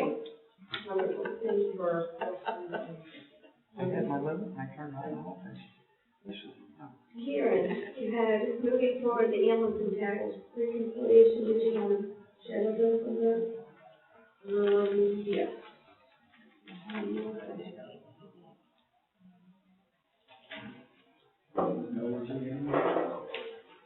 I gave the board members a summary. I'd like to just start by saying this whole issue started before I was here. It's 2013. Apparently, the township erroneously, collected some winter taxes for the local ambulance that was not in service anymore. So I don't even know the story behind why that happened. But once it was realized, I think there were attempts made to talk to the county to see if they could help us straighten it out or something. But eventually what happened, and it came before the board in 2016, in the spring, to return all these ambulance collections, which was a huge chore to do that. We were already on BSNA, and this had been the previous tax system, and they printed all these tax bills. They tried to find everybody, and it took a while to return all the money. Well, one of the, in my opinion, errors that happened was utilizing the tax fund. I think it all should have stayed in the ambulance fund to begin with and never intermingled. But because there was some intermingling, it took some time to comb through and try to separate it all out, which I have now done. So, that it was. Anyway, at this point, it looks like what we need to do is transfer from the tax account $28,000 into the ambulance fund. Because that's how much, we had originally transferred in $77,000. So that's the reconciliation. Right, I'm trying to get the tax fund to be more pure tax fund again and separate out ambulance fund. So, I truly went back to where this first started, which was April of 2016, and separated everything out. And additionally to there being a balance left in the tax fund, there were also quite a few outstanding checks because people had moved or their address was bad, whatever. So there's quite a few ambulance checks. So I just didn't want to go ahead and do this without bringing it up. And I have a whole file besides that about the calculations to do it, but it was basically going through anything that had to do with taxes versus ambulance and just dividing it out in a new spreadsheet and coming up with the best I could. So I would like to clean this up. I mean, that's the idea. And the $28,000 will be in the street. That would be moved to the ambulance fund, and at that point, my understanding is if we can't find the rightful owners, we have to turn it over to the state. Because this was plucked out of somebody's tax bill, and we made attempts to return it. So I believe it has to go back to the state, and the outstanding checks, there's some in both the ambulance and the tax accounts that I would like to stop with Chemical Bank. And they are willing to do it without assessing, I think it's usually at least $10 per check. But we have so much business with them, I don't think they're gonna charge So what would the anything. motion be, Sharon? Well, do we have to make it as a motion, or is it just a cleanup? I see. We probably need to make a motion. Okay. So we probably need to add that, move that from the discussion item down to new business under number 7. Okay. Get into that microphone. Is there a chance that Jason will return any of that to us? Can you say government? Yeah. Well,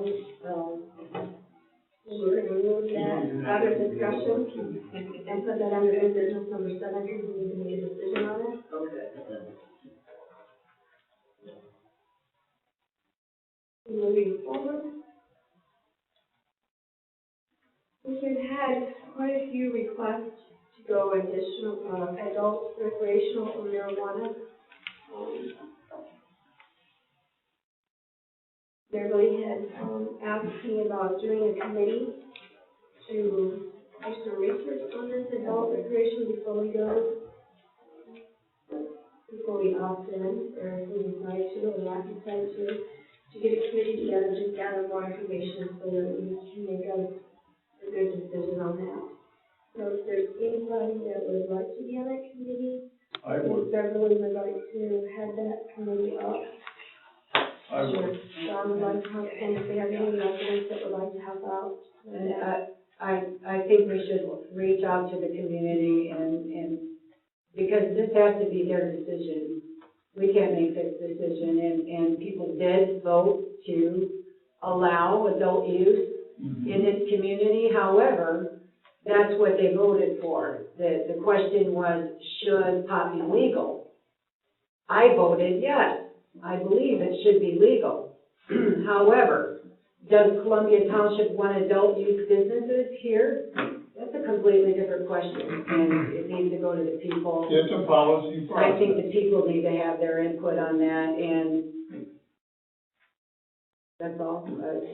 So if I'm hoping anybody's that, interested in being on that committee, then get with Beverly, and she can get something going on that, and the board have any other. Karen? Any thoughts on that? I think it's a great idea to get a committee going. Ultimately, perhaps the committee will decide it goes on a ballot. I don't know. right? But we've already shown, Well, what's the we're date? not totally smooth with the medical yet of how we're doing it, so Or blight. What's the? I mean, it's hard to unring that bell, so we just need to be careful and mindful and know what we're doing. And make sure that what we're doing is really what the community wants. Well, we understand that we control it, that's the key. but once you let the horse out of the barn, is that how the expression goes? You're not letting the horse out of the barn if you control it. So you want to be careful, and And we, for instance, had not even notified, one of the medical marijuana, or more than one, that they had to take some additional steps. And we had almost neglected to collect our renewal. So we need to get things like that working more smoothly before we even add more. What's the date, December 1st? Yep. That's what I thought, What date are you talking about, John? recreational marijuana. It was originally January 1st, sir, and they moved it up by 30 days to December 1st, and that's the state's motion, that's not our county's, and it allows us the option to decide still. Now, we have already opted out. Is that, did that decision go on to where it was supposed to? But now, because I looked on the list and we didn't show up. Right, no, it's there, it was one of the state. I looked to see what around us we did without. And South Haven just voted not to do that. So, I mean, there are reasons not to. You gotta be careful on that, because the reasoning for not having that is because they got schools, they got kids, they got playgrounds, we don't. That's all I'm gonna say. So, let's get this committee going and let's talk about it. One more thing to take into consideration, as outdoor cultivators, you will run into spring planting. So if it's something that the township wants up and running this coming year, there's a very tight deadline to do so. What they did in Waverly is they have a special planning board meeting, and by December 5, they're going to make their decision then. So unless a decision kind of gets made over the winter, it will not be practical to actually build anything and have it up and running this coming. And since you're allowing public comment, it bothers me a little bit that the conversation about a committee immediately jumped to talking about a provisioning center. There are a lot of other conversations that can happen, and some of us that already have our licenses have already approached you and said, really, all we're looking for is an expansion on your grow licenses. And that's a much easier, simpler conversation than a provisioning center. And I don't, you're the board, you get to decide what conversation you want to have. I just don't want you to overstate what we're asking. I don't think you've been asked anything other than, I know I have specifically asked you to simply consider expanding the 5 licenses from 500 plants to 1,000. Which still requires opting in. Yes, yes, but that's a whole different. Be careful what we're doing. Yeah, no, the only thing that's bothering me is that we went from opting out to provisioning center, and there's a lot of conversation in between, and the only thing I know you've been asked specifically, besides perhaps what happened tonight, was an expansion on the grow licenses, and that's a simple baby step request. So I don't, for that to become a big deal would be a problem for the very reason this gentleman mentioned, for people that specifically leave their crops. They have, in his case, he's got an outdoor grow situation, so timing does matter. Thank you for your input on that. So let's get something together next week and get some discussion going. All right. It can't be next week, I will still be out of town. So let's shoot for after December 1st, maybe we can December 1st. Next thing is our zoning complaints, which we kind of already hit.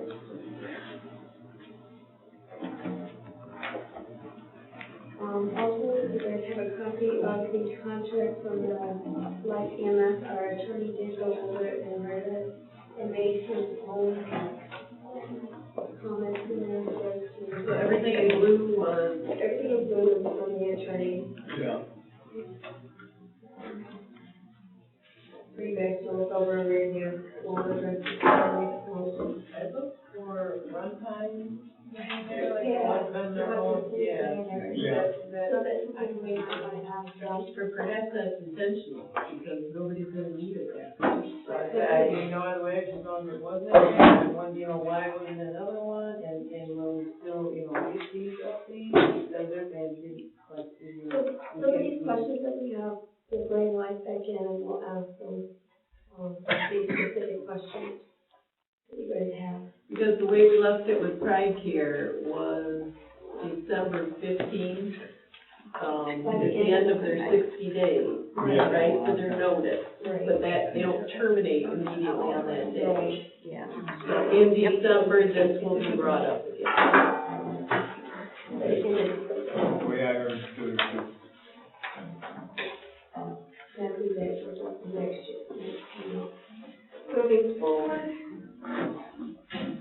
Board discussion items, treasurer.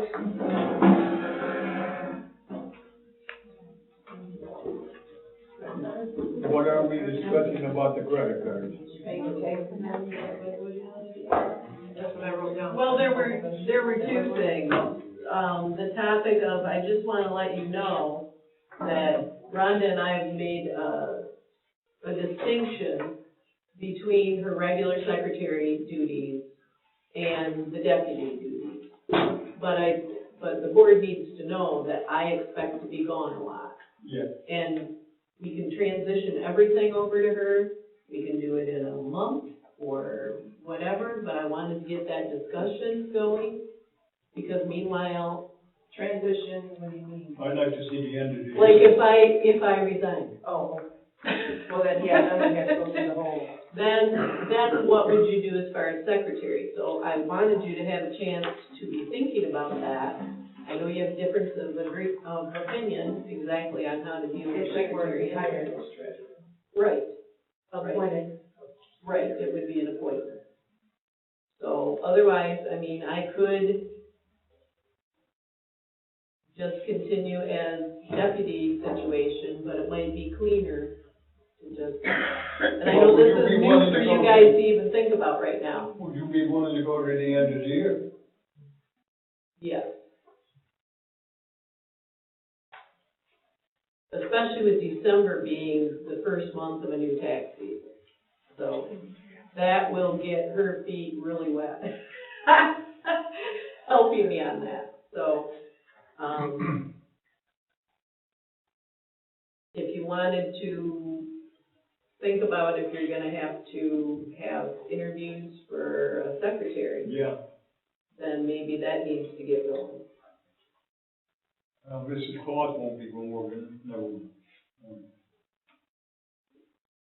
So I'm throwing it out right now. I did not actually write a resignation letter, but it is, I've done a draft. But do we want to say that Karen will stay on till the end of the year? Can we not accept it? Do we want to say that Karen will stay on till the end of the year to, you know, is that basically what you would say, Karen? Oh, yeah, I don't wanna leave anybody high and dry, but what I can see happening, I'm gonna be helping my sister with my mom. Yeah. And at our church, they are doing a lot more outreach programs, and they need more volunteers. And one of the binds, my son is our pastor, and they have rules as far as people being alone with people of the opposite sex. Well, guess what? It's okay if it's your mom.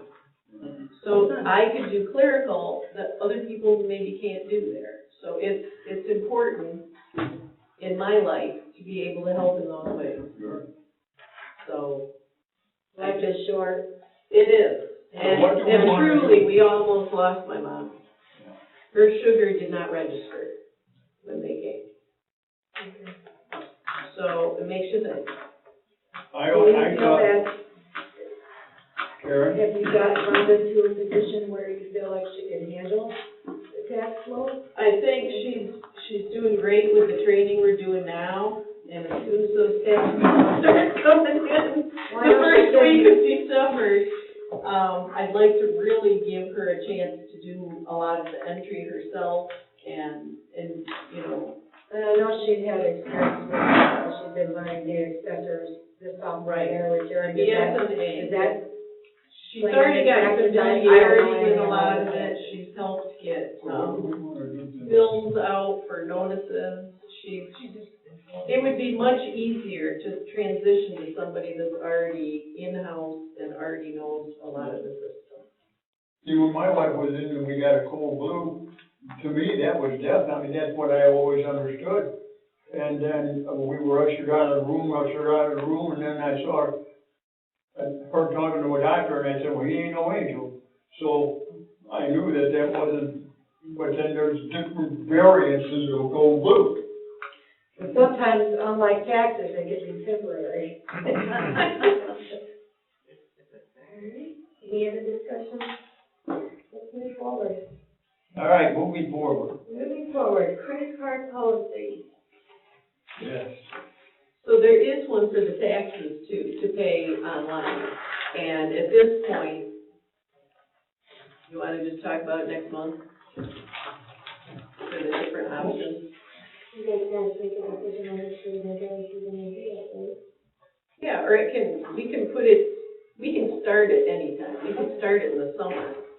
But I know there's been some demand for it, and it would be, we just went to that conference yesterday and got introduced to another company.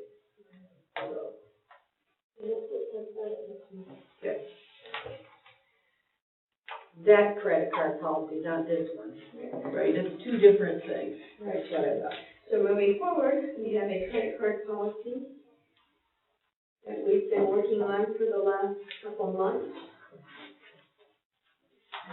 Just to kind of make us all a little bit more responsible for our township credit cards. You guys all had an opportunity to read over it. I did, and I had one thing that I wanted to, number 7, on page 2, where it says, a pattern of missing slips received constitutes local violation, and I feel like we should define pattern, because everybody's idea of a pattern could be different, so we need to pick a, what's a pattern, 3 times, 4 times, What that would be 3 times in a year, 3 times in a quarter? I'm just throwing it out. So are you, right? Yeah, right, I'm just saying we need to define it. Right, we need to define it. If you just leave it out there, then it's just, well, you don't think it's a pattern, but Linda does, and Stacy doesn't, and John does, and so then where are you? It's easy to just, pick something that sounds like common sense, 3, 4, 5. So I know that Karen and Stacy deal with these receipts more than any of us. So what you two feel would be acceptable? Not very many, this is my thought, so. So more than 3 times? Yeah, I think that's a good one. No more than 3 strikes, you're out. No more than 3 times, right, no more than 3 times. So no more than 3 times in a year? In a quarter. Quarter or a year? Quarter? That's pretty generous. So no Would more it be than 12 a year? No. Well, I would No. say a That's year. way too much. I would say a year. No more than 3 in a year. Need a motion? Is everybody okay with that? No, I've got other comments. I mean, that one comment is fine, but there were other things. Okay. Are you ready for other ones? Sure. Yep. Starting with just a typo, because it's on every page though. Our P.O. box. Yeah, I see that. That's just addressed. Okay. Well, I thought this was the one you were trying to. Yes, it is. Okay. What is it? No, we haven't. Oh.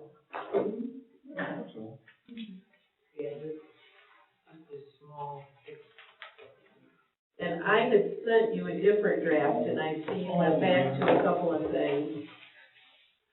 The not to exceed $500 should not be in this. Oh, that's the old one. That's the one that was in our packet.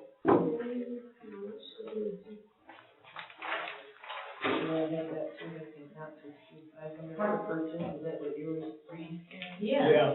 Okay. So this is the older one? I don't know, I do apologize. Yeah, I had noticed a few things went back to the original, but not all of them. Oh, actually, I think I've got a different copy.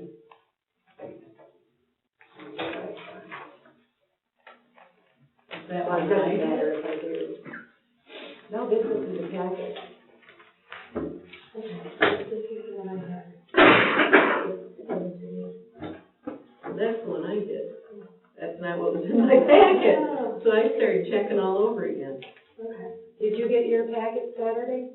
Yes, Saturday afternoon. So when we printed them, it must have, So did it go back to the one that I had given you? yeah.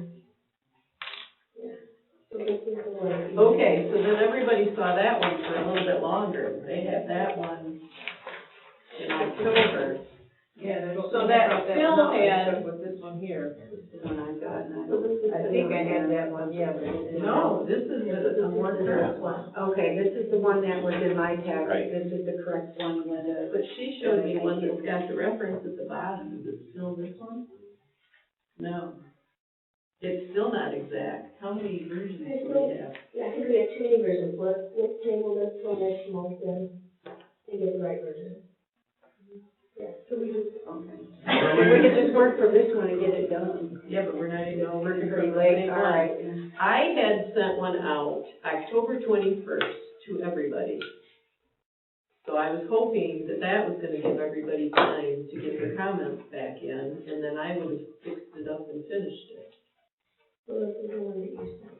Which is something I forgot to put on discussion also with email. Oh, that you're, Again, once again, yeah. Yeah. One of there's two email addresses apparently. One works, one doesn't, and people, I don't know where they get one and not the other. So I'm getting emails to bloomingdale.net or whatever, but the ones to trustee Columbia TWP, it's not working. And I know that because Karen specifically asked about the emails she sent, and I'm like, they are not here. Okay, so let's do this. I'm gonna make a motion to table this until we all get a good copy of this and we can go through it. I'll second that. All in favor, Beverly? yes, Karen? yes. Stacy? Yes. Linda, yes. John? Yes. Okay, FOIA policy. This was revised and reviewed, according to the new FOIA laws. This was given to us by our attorney, to Stacy and I, and we shared it with you guys. Has everybody had an opportunity to read over it? Forever, Not word for word. forever.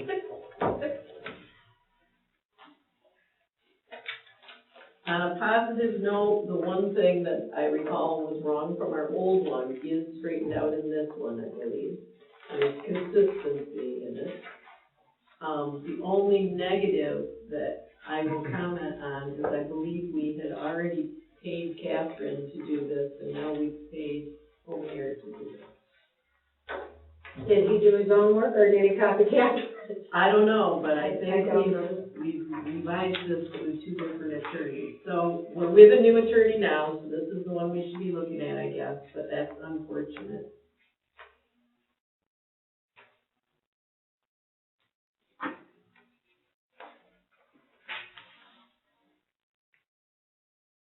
Now, is this something that's available to the public? It will be once we, Okay. So, we have a resolution to approve this FOIA procedure and guidelines, if you guys are all good with the way it's written. Stacy, did you have a chance to look through it? Are you okay with it? Yeah, it looks like the other one we had. Yep. I'd like to make a motion to accept this resolution. Are you comfortable, or you didn't get to look at it yet? I mean, I looked at it, but I didn't get to absorb it, giving it Saturday evening, so I'm gonna trust that our attorney knows what he's doing. And the FOIA coordinator is okay with it. This is a lot this is a lot for someone who wants to. Oh, sure. To file a FOIA request, you know, Well, it covers your appeals and everything, that's where it really gets deep into stuff, is if you have an appeal and process appeal, and then if you're overcharged any of your fees, then that's where it starts getting into a bit more detail, but as far as just simply making out a request, it still is pretty simple and straightforward, yeah, just. Well, I like back here. They don't even require you to have to fill that form out, just as long as it's something in writing or an email or something, anything that requests it. You have your 5 days to respond to it. No, if only we could FOIA up. We're Too bad there. we can't FOIA the people who really matter up there. We can, but it sure takes a lot longer time. Well, you can, no, they've got laws to protect them from. Well, from certain things, yeah. Yeah. Okay, so we have a motion on the table. So I made a motion to accept this resolution, to accept the policy and guidelines of our FOIA policy. Do I have a second? I'll second it. All in favor? John? Yeah, I understand what you're saying, yes. Beverly?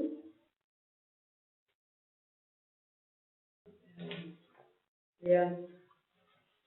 Karen? Yes. Stacy? Yes. And the motion passes. So if you will take the resolution for us. We'll get this all ready for the website. And things like that.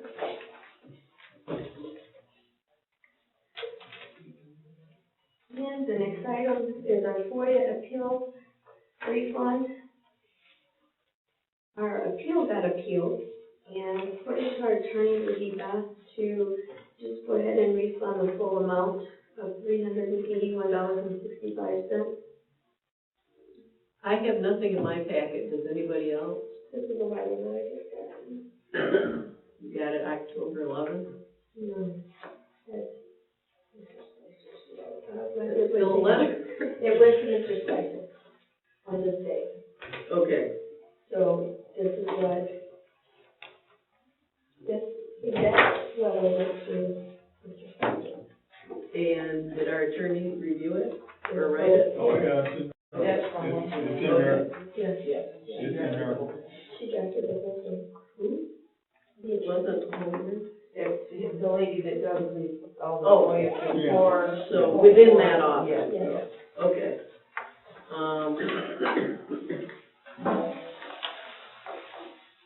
Why are we not getting anything before we're here at the table? This letter was sent to Mr. Spicer and, wait a second. Was that in here somewhere? There's a confidence. So, I got you. Right there. Is this the same thing? I'm not sure. Is this, that is it, correct? No, this is on the other issues. Yes, those ones. Okay, anyway. Can somebody tell me why there was an appeal? I thought she emailed everybody as well. And I don't see And her maybe if that. she's in a different name, maybe I didn't see it. It came to your Or email. even could have been lost. If it Yeah, has an that's attachment, it could have gone to junk. Yeah, Ann. Okay, yeah. It would be from Ann. Don't know that name, but anyway, why was it appealed another time? Do we know? He wanted to, but I think it was because of the full amount, I believe. Yeah. I don't think he agreed with. There's a portion, ain't that, I think the first time we came across, we just didn't quite the full amount, now we're at the full amount. No, it's the full amount. FOIA states that if you would delay in giving me a response, I'm entitled to a 5% per day reduction in my fee. Okay. So, per day that we're late, Yeah, you're 180 days late. So the attorney suggested that we go ahead and refund the full Yeah, amount. now didn't we already send a partial? I thought we Well, I already was approved going to, that. and then I got the. Okay, because I thought I even signed the check. Okay. So I'm going to go ahead and make a motion to go ahead and refund the full amount of $381.65. I'll second that. All in favor, John? That's what the man said, yeah. Beverly? Yes. Karen? No. Stacy? Yes. Yes. Motion passes. Going on to new business. No plowing bids, I No heard. plowing bids. We're late, but we got them. Well, did you, anybody, I got only one. I didn't get anything else. I haven't gotten anything else either. I don't know, sometimes Gaspers, they are late in submitting stuff. I know he went on vacation. That wasn't one that you got, because I know Jeff thought he would. Right, I checked my emails earlier today, there wasn't nothing there, nothing in my door, nothing. For the snow plowing? So who we got? Well, the only thing we got is from S&H Dependable, and I believe this is for the fire station 1 and 2, plow 3 inches of snow, $40 a push, 3 inches of snow at station 2, $75 a push. Oh, it did do he put in for the Township Hall too, for $45 a push, one-time commercial plow. And Jasper's got his there? No, Gasper didn't put anything in, I don't know if he forgot. Who did ours now? He did it this last time That's for us. what I thought. Yes, because we had to have it done. Do you know what his rate was from last year? No, I wanna say it's around the 75, but I'm not sure. So what- 45 a push, does that mean to plow it once? Yeah. That's actually pretty good. Seeing how we don't have any other bids for the fire station, I would just like to go ahead and make a motion to do S&H Dependable for fire stations 1 and 2. Is that who did that? That's who's always Yeah, done he's the parking pretty lot. much, yeah. Never usually get any other bids from anybody else. I put it in the paper, it's been reminded. Well, they also proposed, they bid on the parking lot here too. And they did, yeah. The parking lot here too. So we have a motion on the table for, to accept it for the fire station 1 and 2 from Stacy, and I'll go ahead and second that for you, Stacy. Now we can have some discussion, is there any discussion on the fire station, no plowing? All in favor, John? Yes. Beverly? Yes. Karen? Yes. Stacy? Yes. Yes. Motion passed. Now, the one on the township hall, do you, we don't want to put it off in case we get hit again, but then. Well, it could, and, yeah, I don't know how you do it. I'm gonna take a motion to, call until. Somebody else bids, they will follow along next month, or. Why? I or mean, have what them is- just, I don't know which one. I I think we wish should I call. knew what the last year was, because meanwhile, he's helping us out for this year, and That's key. still he's, You wanna know what otherwise. Yeah, what is it? Let me. Cause that big snow, I think, was Keith. That was a big one. That was unbelievable. And they will usually come to as needed, when needed, where a lot of people Yeah. do that for us. Yeah, it's partly service, I thought, is why. I noticed he wasn't plowing your cemeteries. I wanted to get the flag down, you can't even get to the flag, maybe I can now, I don't know. How come they weren't plowed? Huh? How come they weren't plowed? Because it's not necessary to me to have that flying all the time. No, I mean, how come the cemetery wasn't plowed? It wasn't, that's all I know. We don't have, we don't have a cemetery policy. I do know that I talked to him, and he was leaving for vacation. The big storm hit Monday or something, and he was leaving for vacation on Thursday. That's all I knew. It was $70, 3 to 6 inches snow, $70 each time plowed, and Okay. shoveling completed. So it's shoveling too. Oh, he shovels the walks too. Well, if you plan to walk too, is that, Yeah, that's pretty good. I think so.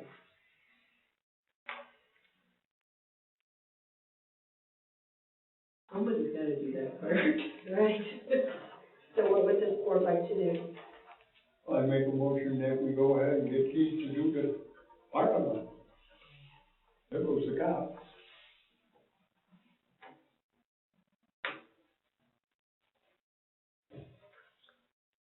So you say we just let him continue at last year's price, or we ask him the price? As far as what the cost would be? What we should get. You wanna make the motion to go with Gasper's if their price remains same, or just go with them, period?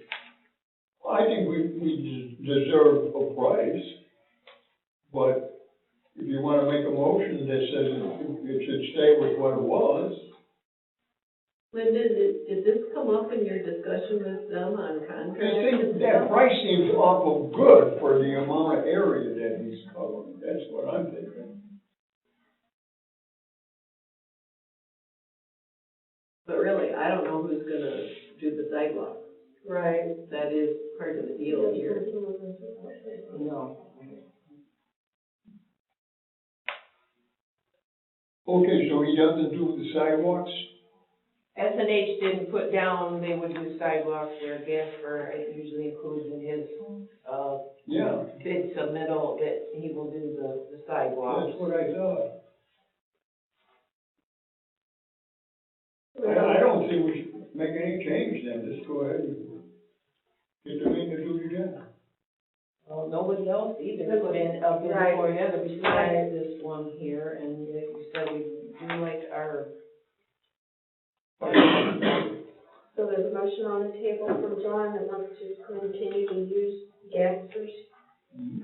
I think we should make it contingent upon this old price. though. Wanna make it Because contingent on the old Get a price. price in here Okay. in time. Using Contingent on the old. old price, well, how about last year's? Yes, Last yes. year.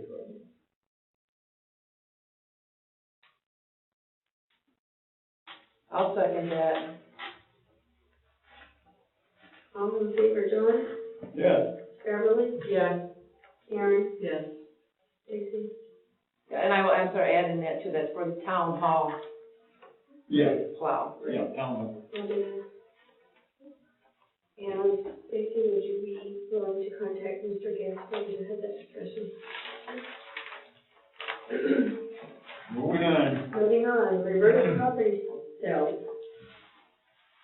While we're on the subject of reverted properties, I just have a question. I noticed that, we're able to refuse properties being reverted back to us. And I'm thinking that when it's a property that got a building on it, that's blighted, if something like that comes up, that we should be diligent and refuse it, because the county has the money to remove some of their blighted properties, and I know that Linda was talking about they've got a program right now where they'll pay 50%, but then we'd still be taking on something that we were obligated to, you know, it would be ours there. And I'm thinking it's not good practice to accept it back if we don't have to accept it back. I didn't know we didn't have to accept it back, but just yesterday, the county treasurer mentioned that there were a few that didn't sell at auction, that she would be giving us a list of a few to add to our list. So that's the time to refuse it, apparently. Did you know this, Stacy? So Not about that with a building on it, no, I mean, you know, that, no, usually. Well, it didn't We didn't specifically buy say it, if it's got a everything else. building on it, it's just that we have a right to refuse. And which surprised me, I didn't know that either. So that's something I think we need to think about, before we just accept them back, because we've got plenty. You know, when they're vacant properties, that's one thing, but when they're blighted, sometimes to sell them, you might have to clean them up. Or you're just stuck with blight that now the township owns the blight. So then what? You take yourself to court?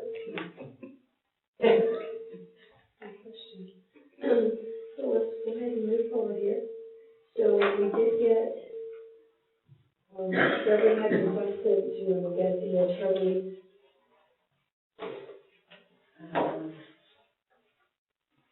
opinion on how we should handle these properties moving forward.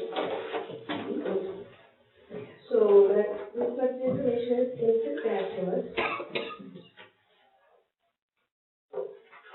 And we also talked with Jerry and got some assessed value on some of these properties. The ones that we were looking at was the Little Bear Lake. And they were the true cash values, you said, you got a True cash value. program that you can. And then there was some from, on the satellite subdivision in the Cozos Lake View Estate, and another section on section 3 somewhere. So basically, these properties, the township owns, and we've had residents come in and say, hey, I'm interested in buying these lots, because they're adjoining our lot. So, but our attorney suggested that we place an ad and also maybe contact other residents that live by, just to make sure that they don't want those to put a bid on it. Make sure they're aware, yeah. Make sure they're aware, and then maybe start out with this as a bidding price, a starting bid price. And if we sell all of these together, just on your list there, that's it, is the cash value. So go ahead and look this over. I would like to go ahead and get started with the next process of getting letters out to the adjoining properties and getting some ad placed. So Stacy will work with us on getting the ad together. Yeah, I've already got a, Court page. yeah, you just didn't have to change out what parcels you want. Okay. One of the things that when we were looking at the map, was that some of these, the unbuildable lots, we had asked Jerry about combining some of them. But then he had reasons why he didn't think that was the best idea. And my only thinking is, I just don't want somebody to buy an unbuildable lot next to somebody's buildable property, and then there's that 150-foot section sitting there that no one can do anything with, ever. It just makes sense to kind of lump them together, make them a nicer lot, and then sell those lots. And I think that it might increase the value a little bit, but to me, the value in selling these is to try to get buildable lots into the community. Maybe someone will build on them. And usually, yeah, you can sometimes turn a unbuildable into a buildable, but it is sometimes visual process, like involving DNR, because usually it's swampland, but if you give them enough money and fill out their applications, they'll let you. Well, what I mean by buildable or unbuildable is the size, where there's not enough, enough size to meet our zoning requirements, yeah. So, I think it's best to, have the lots Make them more meet appealing. zoning before you, yeah.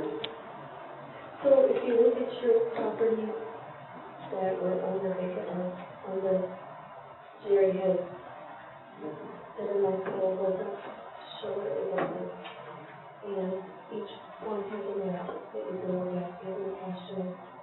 I would like to go ahead and get started with those letters and get those out. Yeah, all the property owners that are in Oh, yeah. go for it, yeah. Yeah, Rhonda already did that. Yeah, one listed. Rhonda's been working on it, she's done a wonderful job on it. Thank you, that's a lot of work, Rhonda. So I'd like to go ahead and make a motion to go ahead and put those letters in that, advertising out for those. I'll second it. Go ahead, Jerry. Repeat it, So I made a motion to go ahead and get the letters sent out to the adjoining property owners for the property that's going up for sale, and get the ad placed in the paper stating that we are going to be selling the property. So that's my motion, Karen seconded it. So any other discussion will give time on that? All in favor, John? Yes. Natalie? Yes. Karen? Yes. Susie? Yes. Okay, it's that time of year again, when we need to look at, poverty exemption guidelines. We have a resolution for that, I guess that was, that's for us, so you guys should all have a copy of that resolution, so you'll take a look. Should have been one laid out in front of you when you sat down. Oh, and That's what it is. this was for Jerry's use, right? This isn't from. Well, board review, I think. Board review, and we're, okay, so the names, yeah. Might apply to some other things too, well, I see it, for the drive-through station too, so. So I'd like to make a motion with this. But this is just different from poverty guidelines, poverty threshold and poverty guidelines. I believe they're two different things. This is for property, and then the other comes from Health and Department of, Health and Human Services. So I'd like to go ahead and make a motion that we accept this new guidelines for poverty exemption.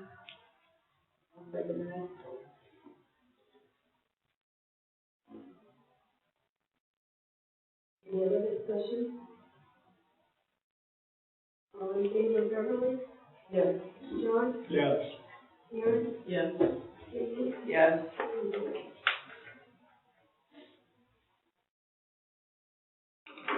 And I'd like to go ahead and, the next item is for our dump station, or paper station, or dump site, the poverty exemption threshold for the 2020 census.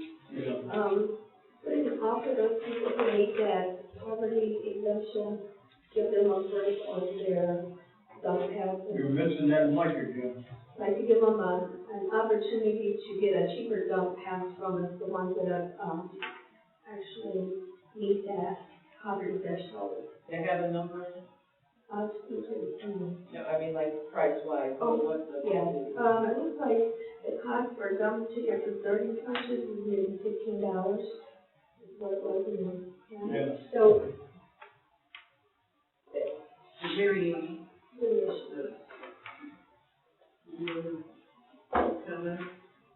Oh, well, I was just thinking about, the bookkeeping and all that, maybe it would be simpler to take that and give them an additional free dump, because doesn't, Butch takes the money there and all that, and does that mean that he has to? do we have an actual form that we can fill out?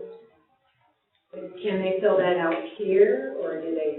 It needs to be filled out here, and once we get it, we can copy and give it to them, budget they will show up as if they, in the, how much we return that. could we combine this when they're applying for a poverty exemption? I mean, don't they go hand in hand? And couldn't we just hand them a special dump card? And then not have to do that and worry about any additional bookkeeping? Well, it could be in their packet, whatever they're filling out for poverty exemption, it could be in their packet, and they get their dump card right then, and they're done. Instead of making them have to keep doing that, it's hard, and maybe you could make it a different color or something. Or fewer punches and give it to them for free. Yeah.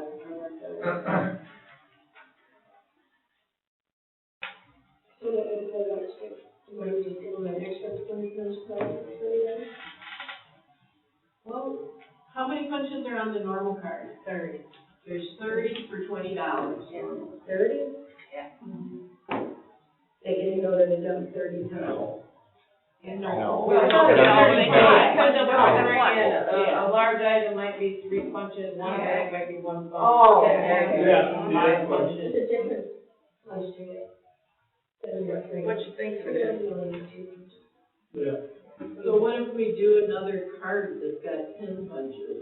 And then Butch doesn't have to try and figure out what he's doing, and less traffic here for that. If it's right in the package at the time of filling out the property. So you want to do 10 punches for free? That Sounds good. I mean, it's a little bit of. To help clean up the township. Right, it might, a little. So let's do this, let's make a motion to do a 10-year start for free, let's say. Guidelines? Yeah, qualify for the housing threshold. I'll second that. Any other discussion on it? All in favor, Beverly? Yes. John? Yeah. Karen? Yes. Susie? Yes.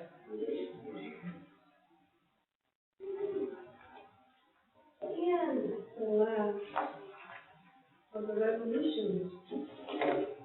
So in your package, you should have had a resolution for the FOIA request for the county road commission. It comes back to that meeting, the 7 or 8 townships with the attorneys to have them to stop. So we need to kind of get an idea of what they've already done on certifying roads and where they're spending the money. So, if this board will agree to go ahead and submit the FOIA for the other townships to get this information. That's what this is all for. Now, is this the situation where there's 17 other townships that are, The other 7 townships are doing this. okay? And So who wrote this? Was it somebody else did, or the Catherine? attorney, Kathy did. Kathy, Our Catherine. okay, represents 7 other townships. Oh, okay.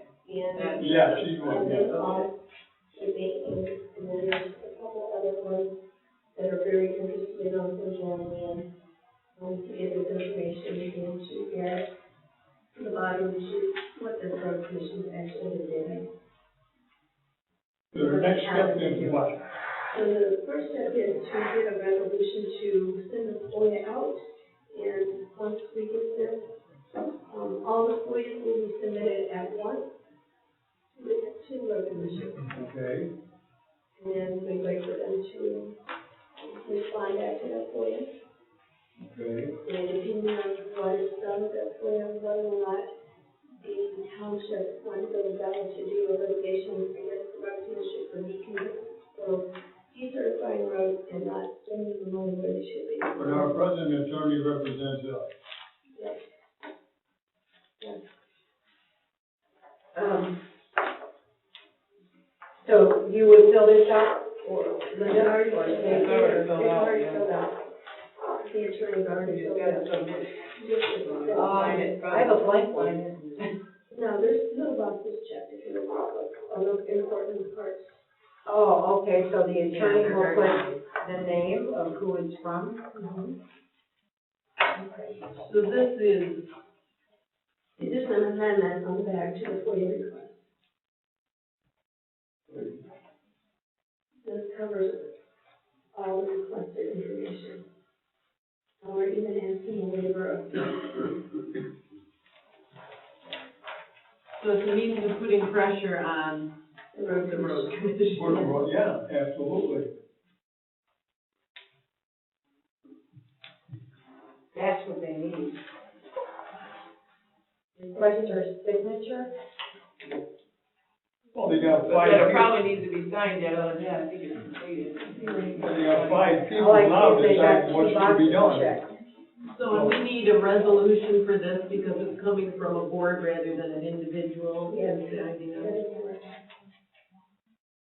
How many, they got 5 reps on there now, they're figuring out what to do with the roads, don't they, or something?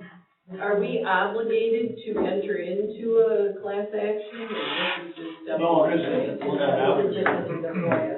This is to do the FOIA. How about it comes to litigation?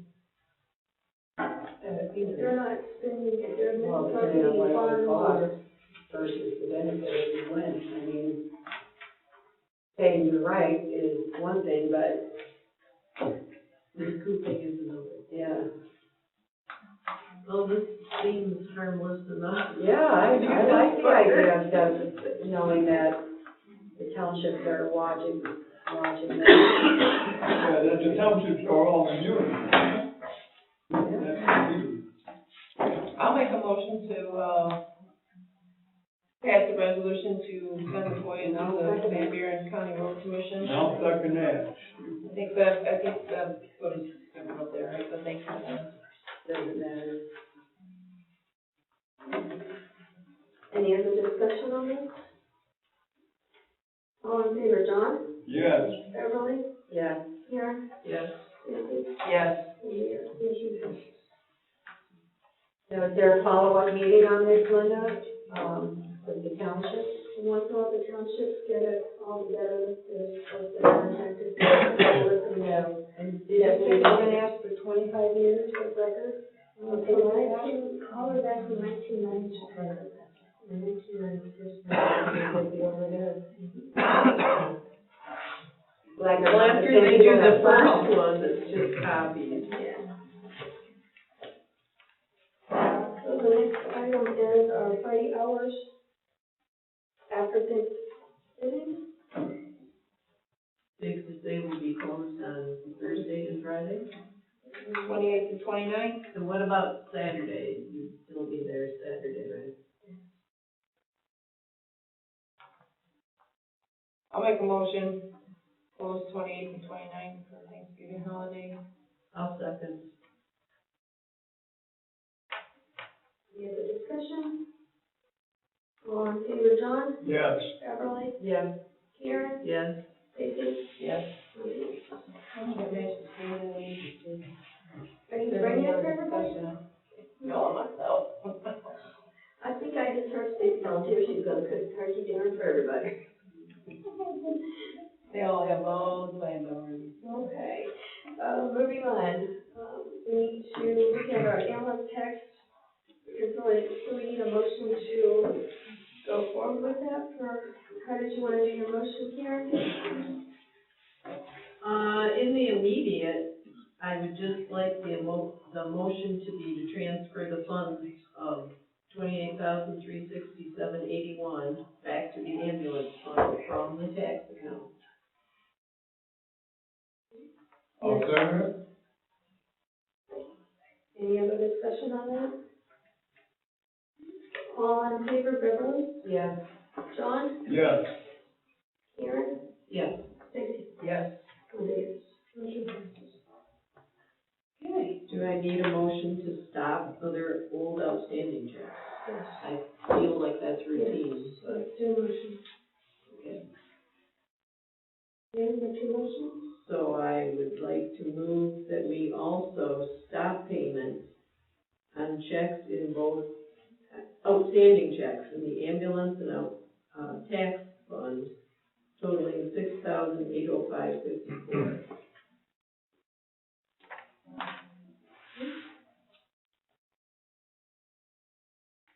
Go ahead and second that. I'm thinking, You're going to second.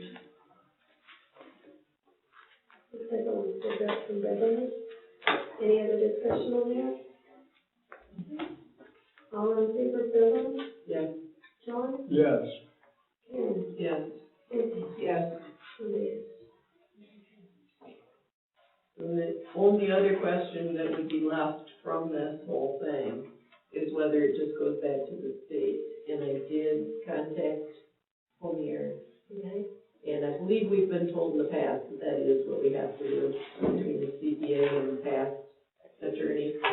But, he did say he would like to see the original millage language of how we got it in the first place, and that would help him decide. So you're going to forward that to him? I don't have it, I need it from the clerk.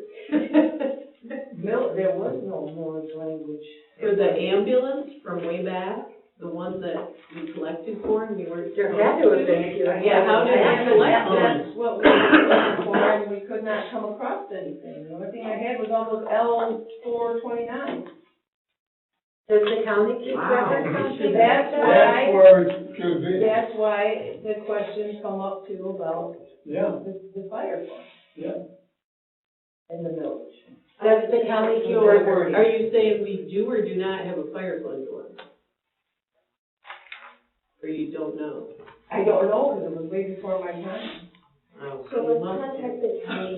Let's contact the county. There had to have been something though, yes, because it went on, know, Yeah. well, But they Yeah. must have been filed somewhere. And I thought it went to a vote, these things, right? Not wondering. But it was, I mean, it was before my time, I know, but I mean, how can you pass a millage without a vote?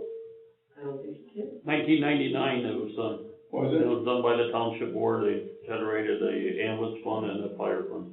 Oh, 1999. A tax Your without a vote? resolution that Dave has for, generating the fire department has it all laid out in there. I see. The ordinance for the fire department. Well, all his duties and everything was when they generated that. That's when we went with the millage. Dean was there. Remember that, Dean? He Dean was was on there. like that. Well, we got that all approved, and then in 2004, Mary Brigette was building the new fire station, and she wanted to take money from the ambulance service to pay her off. So they combined the fire department and ambulance service together and made it the EMS fire department. I have a there's no record question. of that, I've looked back through all the Yeah. resolutions, unless somebody come up with a resolution. Well, you know, I just happen to have it. You like it?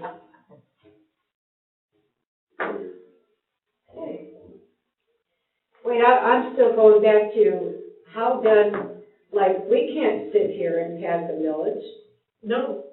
Well, he just told you how it went. I'm saying that you can't just sit here and You pass a can, you can millage. sit there and pass a millage under the 41.801. But you're the same person who MCL. said that we can't even put up a street light by somebody without giving them a special assessment. And you guys are saying that we could pass the millage here. There's a law for And it. charge taxes to There's a law people for that they don't want. Called But the Police and county Fire wants to have a Protection Law. millage passed.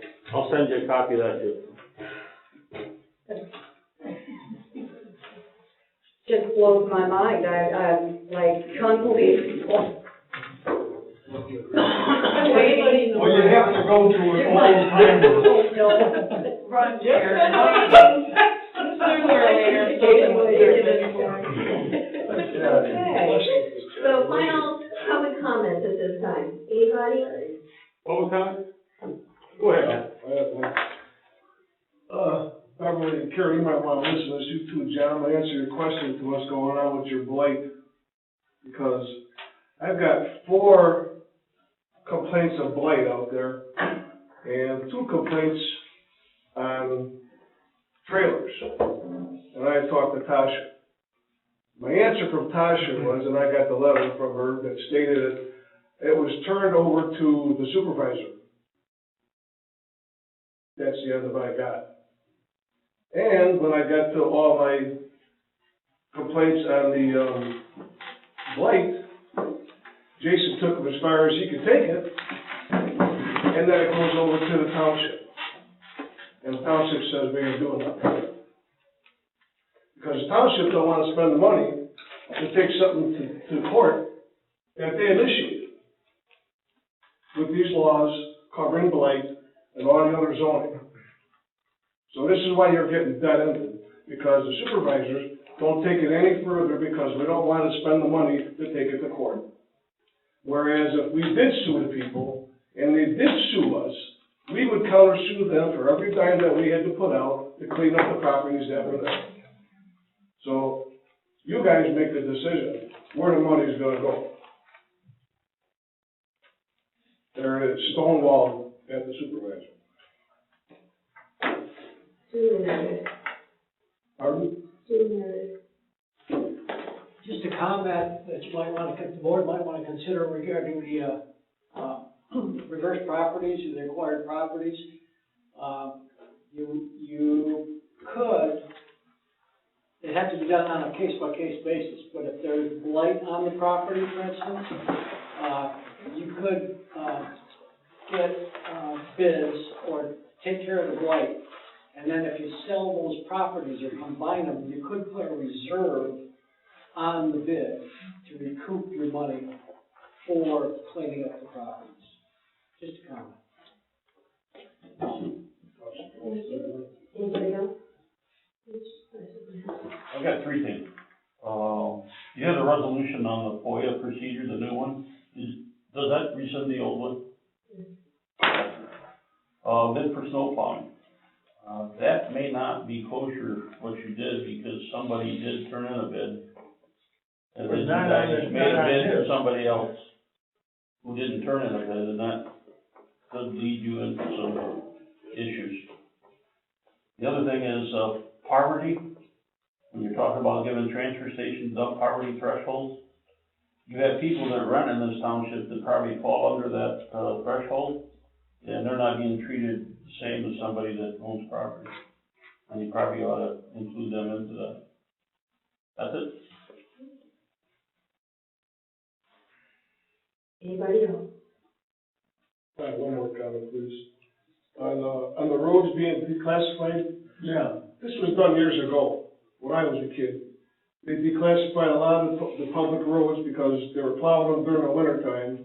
And the roads were opened up and all the houses that were on these roads because there was nobody living out there except for a handful of people on these roads, and they all getting broken into. So the town, or the road commission opted to let the people vote whether they wanted their roads to be plowed, and they opted out. This doesn't mean that these public roads are now private. They are still public roads, even though they're not being maintained by the road commission. And that's the problem around here. A lot of these roads that were declassified years ago, people think are private, and they're not. They're public. They were just declassified. It goes right back to what they are in their plats, what they were dedicated as. And the road commission doesn't take care of private roads.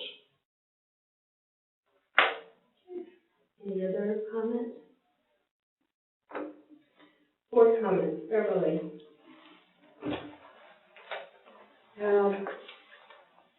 Happy Thanksgiving, everyone. Karen, I wish you weren't leaving. But I totally get it.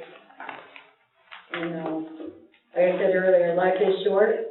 Anytime you spend with someone you love, you never waste it. And when you don't love what you're doing anymore, spend time with people you love. And happy Thanksgiving, everybody. John? Yeah, I'd like to say to Karen, what a wonderful job I think she's done, and under the circumstances that she is. And I know some of those circumstances, and appreciate her effort. The other thing I'd like to mention, on our bulletin board out there is a copy of the South Haven Tribune, and it says new site for the senior center, and I just want to go over a few things that happened there. It said work management to purchase a former village market building. So this is what senior services is purchasing.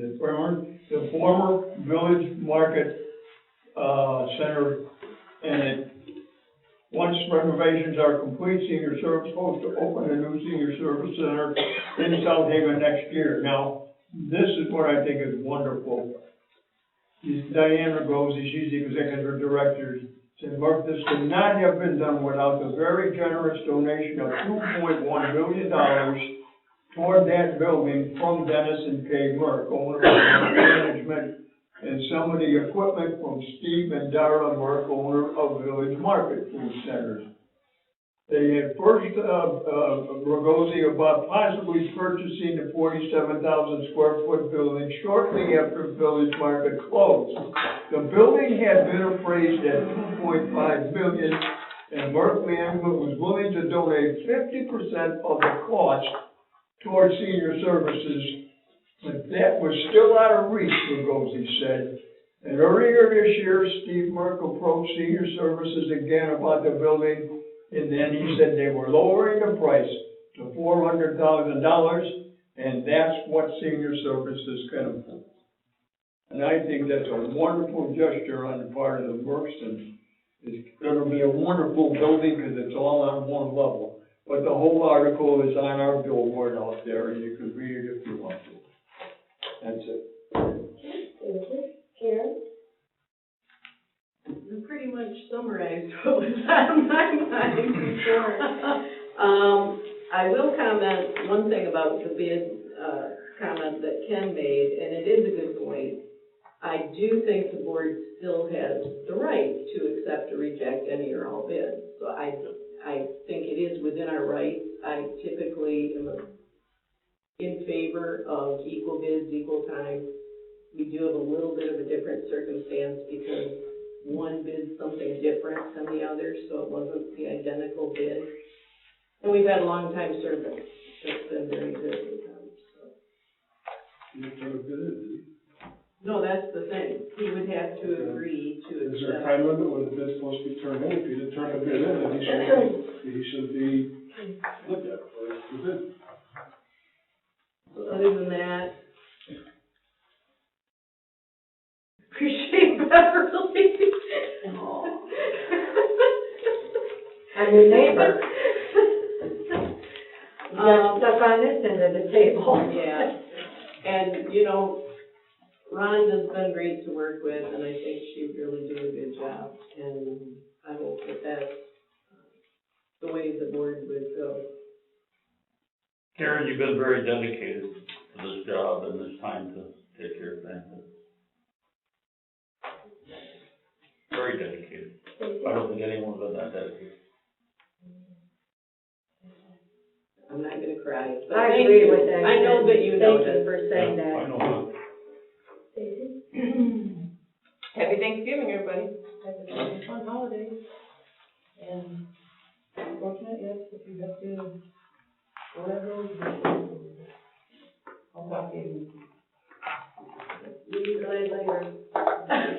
No, I No, mean, you mean we're live, I'm thinking of my brother, so. Again, it was a close call. Okay, thank you everybody for coming out. And thank you for everything going on. I think we've kind of gotten a little close, over there, and I think we're going to get this and thank you for being done.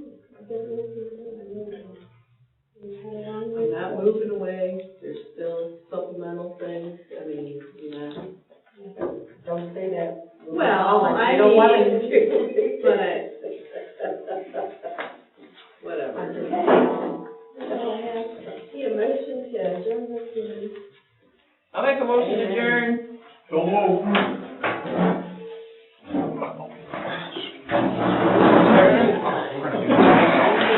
Favor?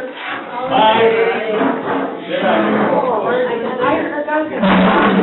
Don't look at the clock. Oh, yeah, that would be friendly. Any harder luck, lady.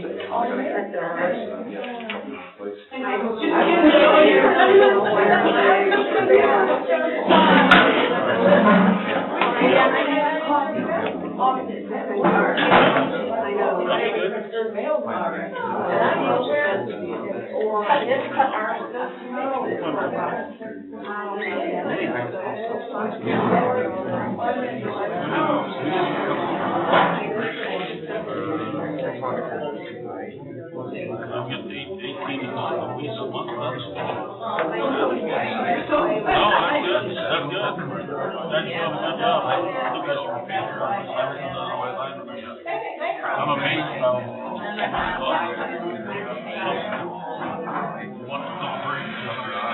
I won't be asking you if I take your tree down.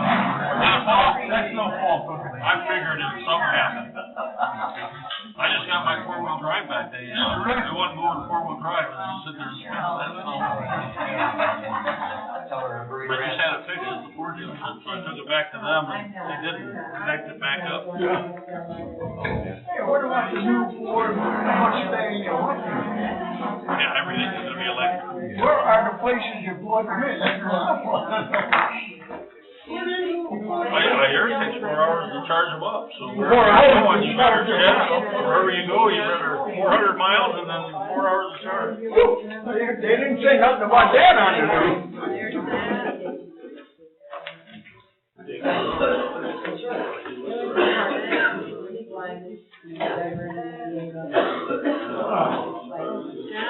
Yes, dear.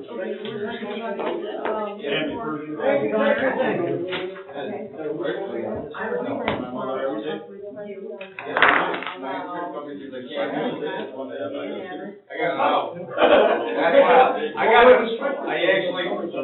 I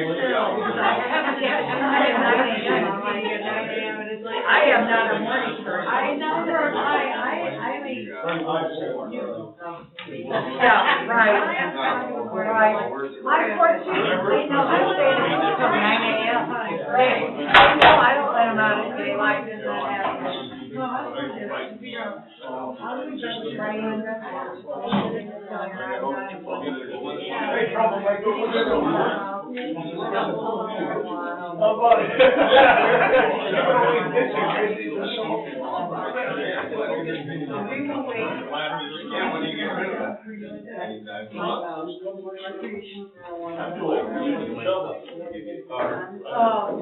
Yeah, and that was the gentleman was referring to. What I'm mentioning is, we need legal advice, we need to know where to tell it, and there's a lot to it, so I don't wanna be. Sometimes you see that, I just wanna be fair to everybody. They did on Saturday. Well, they have to. I mean, that's what our planning commission is all about. They've always been there. Y'all all together, that's what we need. And it might not be anything that you'll go down to, but another thing. Zoning, yeah, too. We don't do that's not commercial. They're fine. One of the books I told you.